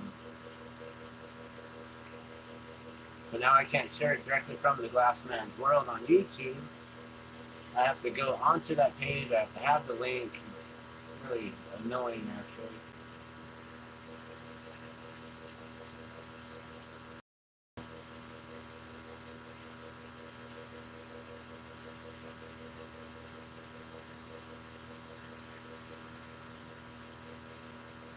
I'll put it in One Drop Studio if we're allowed to. No, not that one either. Too many of these I've set up as their own separate entities. That's why I'm like, man, Facebook really does suck. It's really annoying. It used to be real user-friendly, and then they made sure it's so user-friendly to make it really hard to share things out. They got all the truth blocked out. I mean, even YouTube's starting to do that with blocking out truth and things like that, which is sad.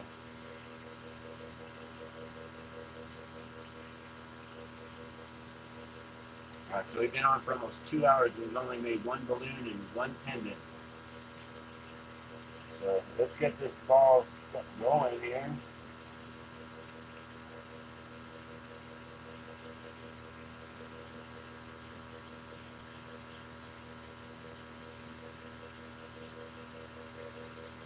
Let's see, can I share it here? Yay. think I'm done sharing away. I'm just gonna let it go, let it be. Get this ball going. All right.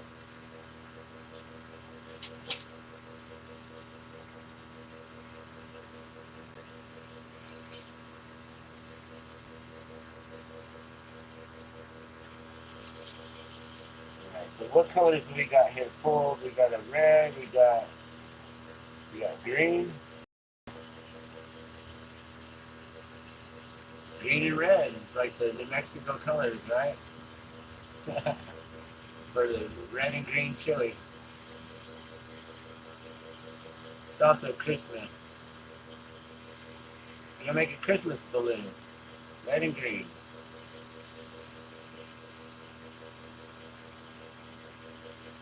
You add more red and green or more green than red? Santa used to be green, now he's red. How interesting is that? Christmas, red and green.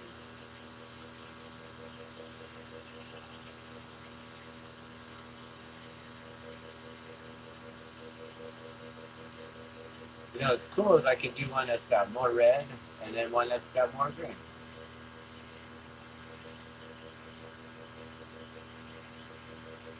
We can write on them, let's say 505. We can write 50 and do the 50 balloon anniversary.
All right, so now I'm adding the green in between the red stripes and on the outside of it as well.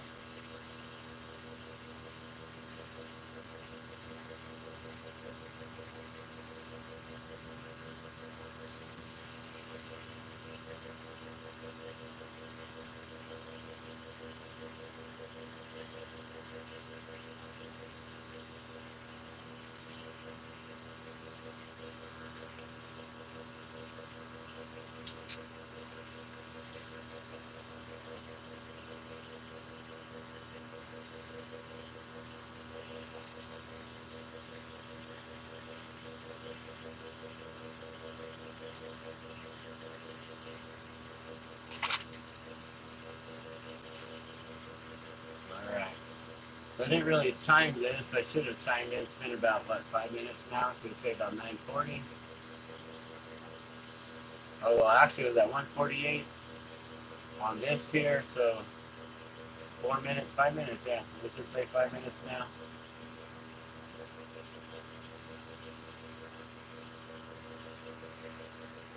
So these probably take me a good 10 to 15 minutes. I haven't really timed them yet. Now that we got the kiln going, it'll be a little bit better.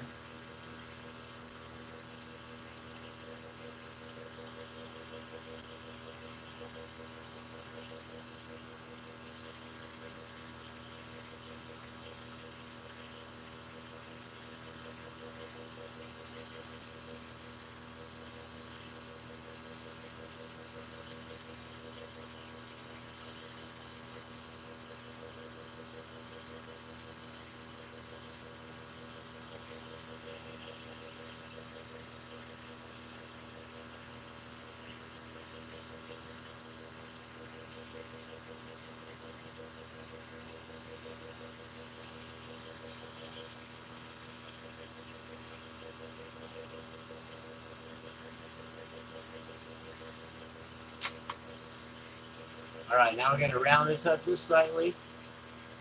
They're all pretty much been sunk in, all the colors are sunk in. And we're going to add the ripples to create that balloon look. That all too familiar balloon look with the ripples on the panels going down each balloon. And that's simply done with just laying a rod of glass over the outside.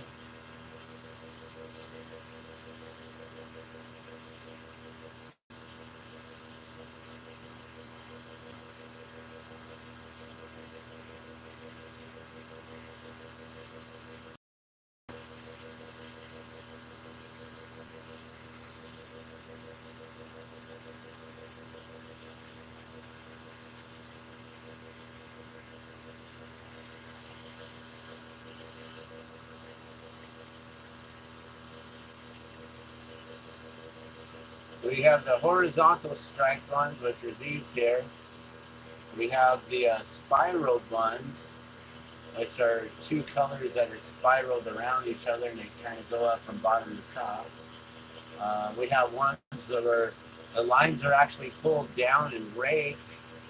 So we got like a zigzag pattern in these. There's so many different ways to make the patterns.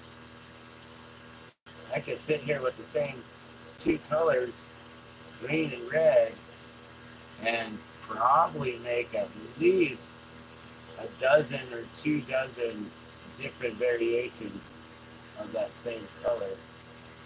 Just by how I designed the colors and how they're laid out, you know, making the different panels and all the different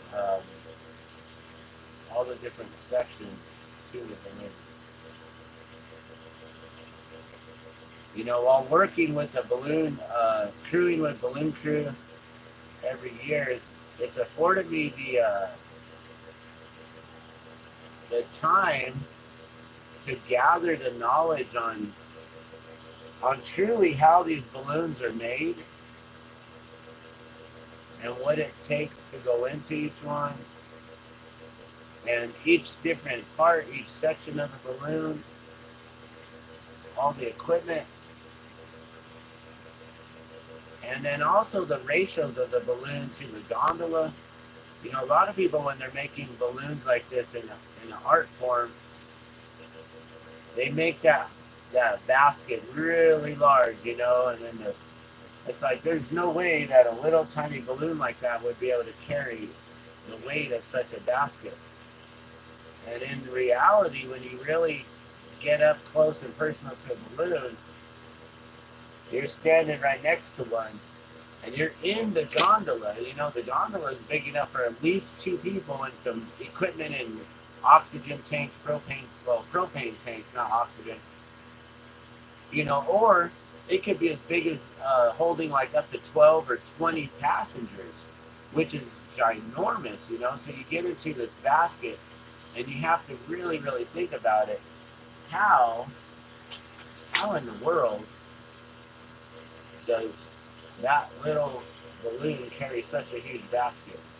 And so what the problem is, there's a lot of individuals, a lot of artists, they don't really know the true ratio of the balloon to the basket. And so when they're making their artistic renditions, they look cute,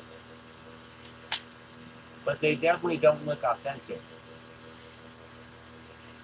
So when I drop it down so tiny underneath the balloon, I'm even making it to where, you know, my baskets are probably too big, you know, in comparison of the weight to the envelope or the actual balloon itself. You know, the part that is inflated and holds the air and gets heated up and allows for the trajectory of the hot air to press the colder air out the bottom, which allows for the balloon to float up. It creates like a turbine where the air is heated up, the heat rises, but that cold air is getting pushed out. And as that cold air gets pushed out, the balloon actually rises up. A lot of people think that it's the hot air in the balloon that forces it to lift, in which, yes, hotter air does rise compared to colder air, but it's really the thrust coming out from the bottom, and that's why the balloons have the skirting on the bottom, and they shape that balloon and they taper it down so tight to allow for that thrust to push that cold air out the bottom of the balloon and allow that hot air to continue to rise up. I don't know if you've ever been in a hot air balloon or been up in the air in a balloon ride, but it is one of the most magical experiences that I've ever had. Scary, only if you think about what could go wrong. Other than that, you normally have a really awesome, beautiful trip. There's usually nothing to worry about or fear. Yes, accidents do occur. You have the tragic accident with Nick Molesky, the balloon, and the Isaiah balloon, and we lost all of the passengers and crew in that horrific accident. And so, yeah, things do happen, and it's unfortunate. But if you're very careful, cautious, and you are not getting too close to those wires, that's the one thing. They want to blame it on him doing different substances and things like that, you know, especially after it became legal or recreational here in New Mexico. They're trying to kind of put the blame on cannabis, which I'm like, no, if anyone's smoking while they're ballooning, they've probably been smoking for a long time. They're probably the same type of individuals like me that would, you know, you would study for your exam while smoking. So then when you did your exam, you also had smoked before, so you could retain that information in the same way. So if you smoked cannabis, you know, then I don't think that was the issue. I think what it was, from what I remember personally, was that that morning there were some strong gusts of winds that were coming out of nowhere. There was no real storm or anything. There was just a lot of winds that were coming in that morning. And I think what happened is he was trying to land on the opposite side of those power lines there, right next to uncertain tours. There's a field open right there, just right across from I think it's either the Walgreens or the CVS. And I think what happened was he was shooting for the other side of the power lines, and as he dropped down in elevation, the winds changed direction. So that's what the whole Albuquerque box is about. You know, you got balloons that when they lift off, you know, you're on the ground level, you lift off, you start going this way, right? You start getting pushed to the south usually. And by the time you get up really high, you start to slow down and you start to come back this way. That's known as the Albuquerque box. And then you start dropping down and you start slowing down and you start getting pushed back this way. And so sometimes when you get real low, those ground speeds are so fast compared to here. This part you're kind of slowing down, but then right here you get picked up.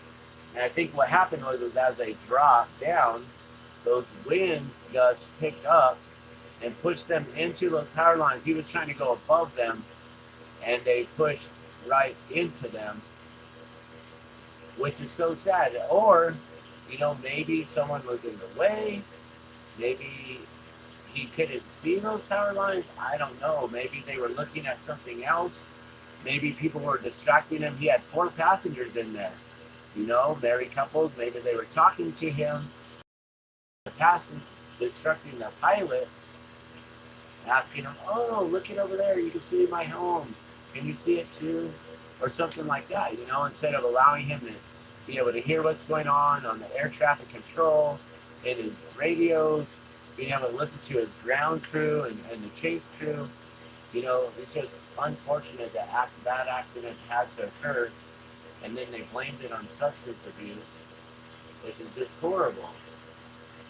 Because I don't think an experienced balloonist such as himself, Nick Molesky, would have endangered his passengers or himself in any way, especially himself.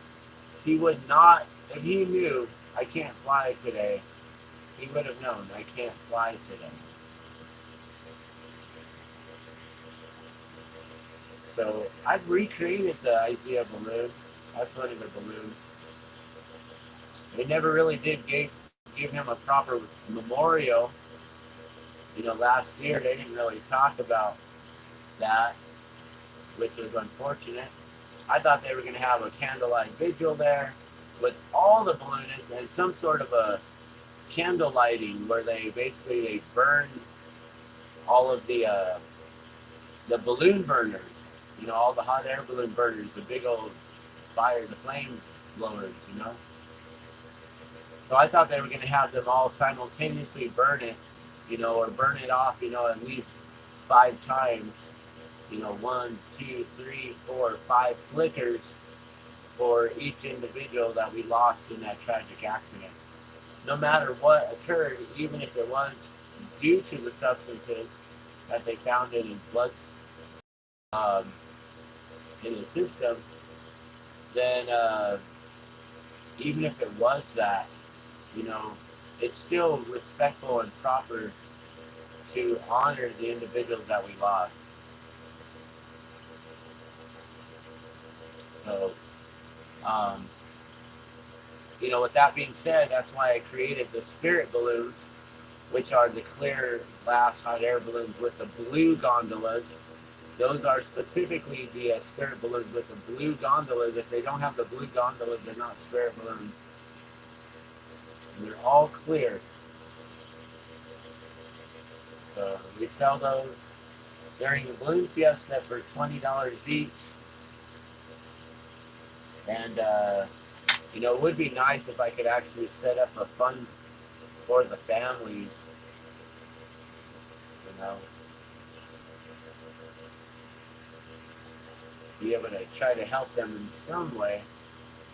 I don't really know how, but if we could maybe set up a fund and have it go to the family, they might be struggling still without their parents around.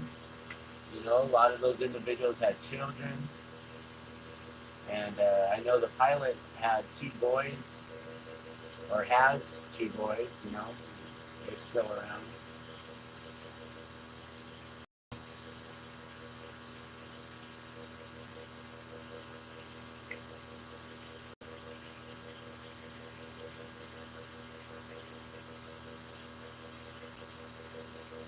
But this year is the 50-year anniversary of Balloon Fiesta. And they unveiled the 50-year balloon last year. They actually made it last year in the course of the Balloon Fiesta. So for, what is that, 9 days, 10 days, 2 weekends and a 5-day week. They built an entire balloon. Sewed all the panels together right there. I believe they even handmade the gondola, the basket. They designed all of the, whatever they had to do as far as the printing, the, you know, all of the lettering that says 50-year anniversary or whatever it says on it. And it was really cool to be able to see the unveiling last year, the 50-year anniversary. And during that time,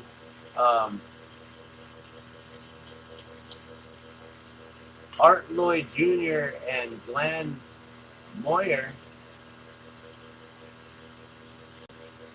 they were on the announcement talking about the 50-year anniversary and how important it was and how special the first year of Balloon Fiesta was at the, you know, at the Coronado Mall, and the first 13 balloons that went up.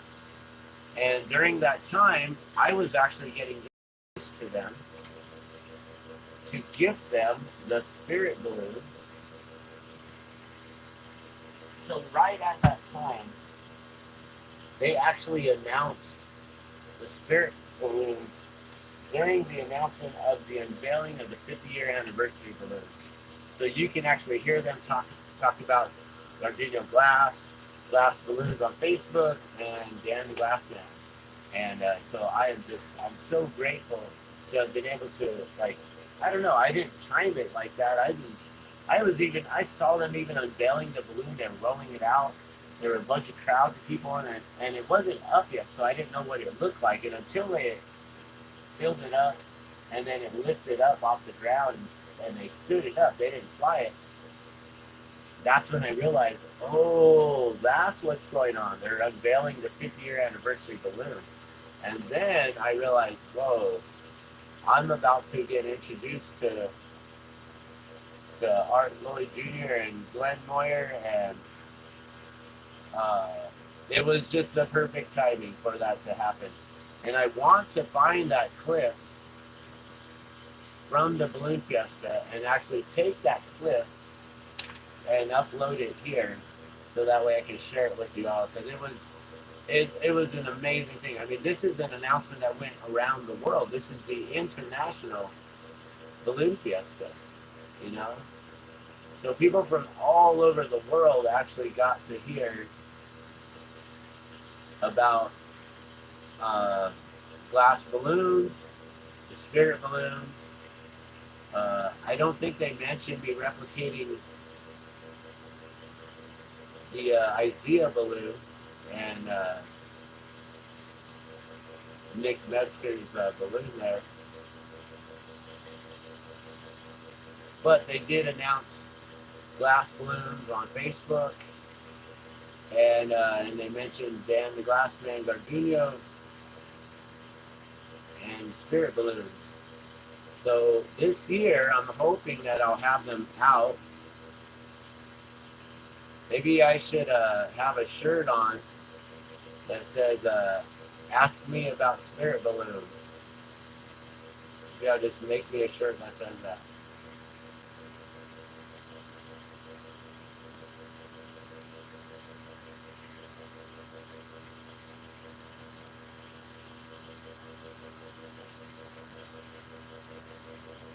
Another cool announcement about 50th anniversary Balloon Fiesta. This year, which is amazing, the 50-year anniversary is huge. Our balloon, Polar Dawn Balloon, which flies every morning for Dawn Patrol, our balloon got picked as one of 3 balloons to be on the official hoodie sweatshirt for the 50th anniversary of the Balloon Fiesta. So I'm definitely getting one as soon as I can. I don't know how much they are. They might be like $80 or whatever. But I need to get up to the museum and see if they have them there or at the main office and find out how I can get one now. I think I've seen people already wearing them, and I think that you can get them already like a pre-order kind of deal.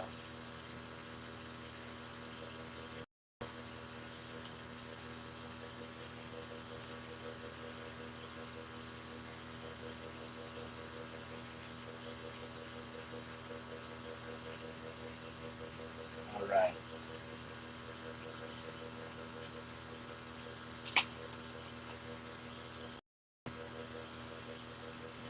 So that one was what, green and red? With more green and then less red, I think. Let's do a spiral like I was talking about. So the spirals, I'll just start here.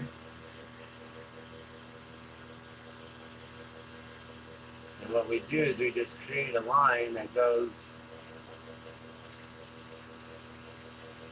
from bottom all the way up to the top, pretty much, like that.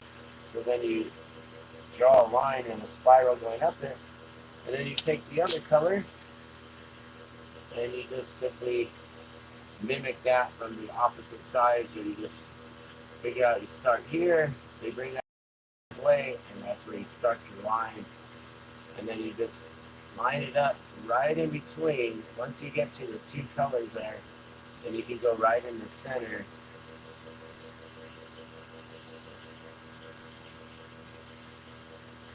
And there's another way to do this too, which is drawing lines straight down and then spiraling and twisting the whole entire thing as well.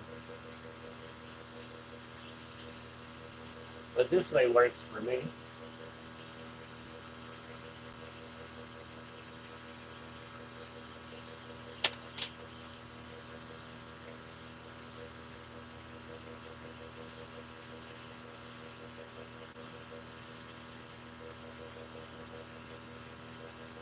So I'm really excited about the 50-year anniversary. The only thing that sucks is that we got about a month. It's September 1st. We got 30 days, and I am just barely getting started with making a bunch of these balloons right now. And my goal was to make sets of the original 13 balloons and then selling them for, you know, like, I don't know, for good money. You know, I don't know, $500 sets. 300, 200, 250. I don't know what it was even going to entail making them all, because I have not made a single set yet of all 13. And as you can see, making one balloon takes about 15 minutes. So to make 10 balloons, that's like almost 4 an hour, right? So about 3 hours to make a dozen balloons, and it's 13, so that's a baker's dozen there. So yeah, at least 3 hours for each set.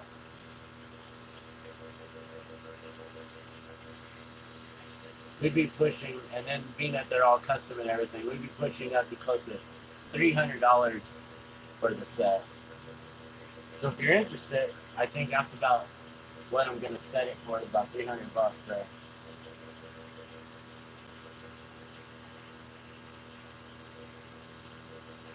Or you can get each individual one.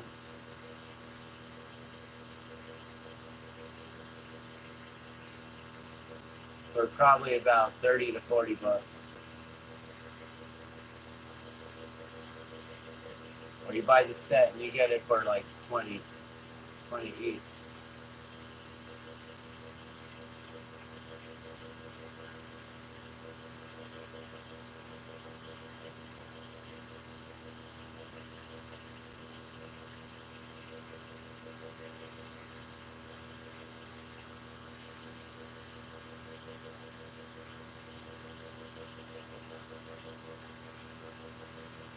I'm going to make a couple more of these. I don't know how much time we're going to be live here. Because I do need to get myself some breakfast. And I know my wife's going to be getting up soon. My son's going to be getting up. And we definitely have to do a full breakfast. My daughter is simple because she normally just likes cereal in the morning. Or waffles or something like that. But my wife and our son, they're always into having like eggs and French toast and something a little bit more complex.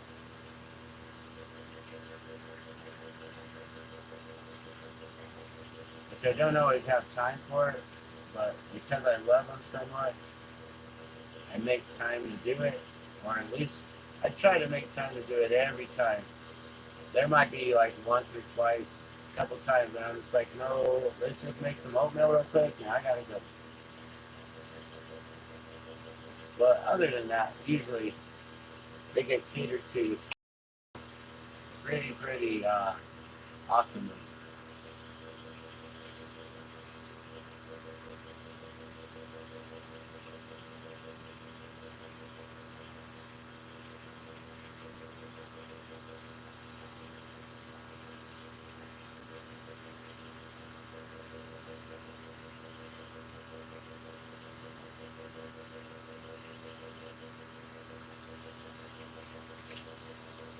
Right, and I'm just going to shape it down again like you do.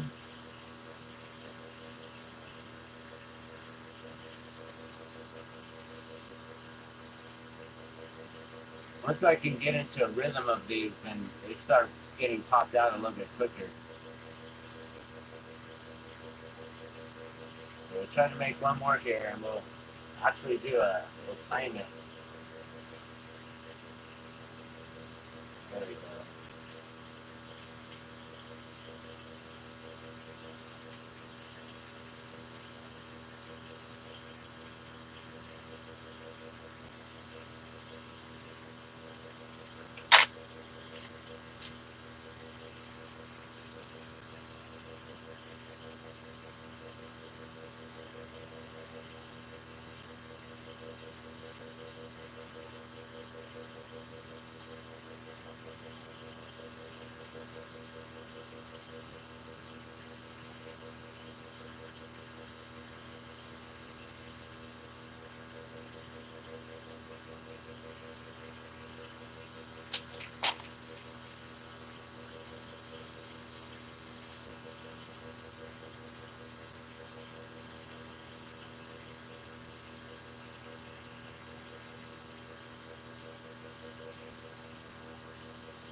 If you notice, I don't really ever adjust my flame. And I guess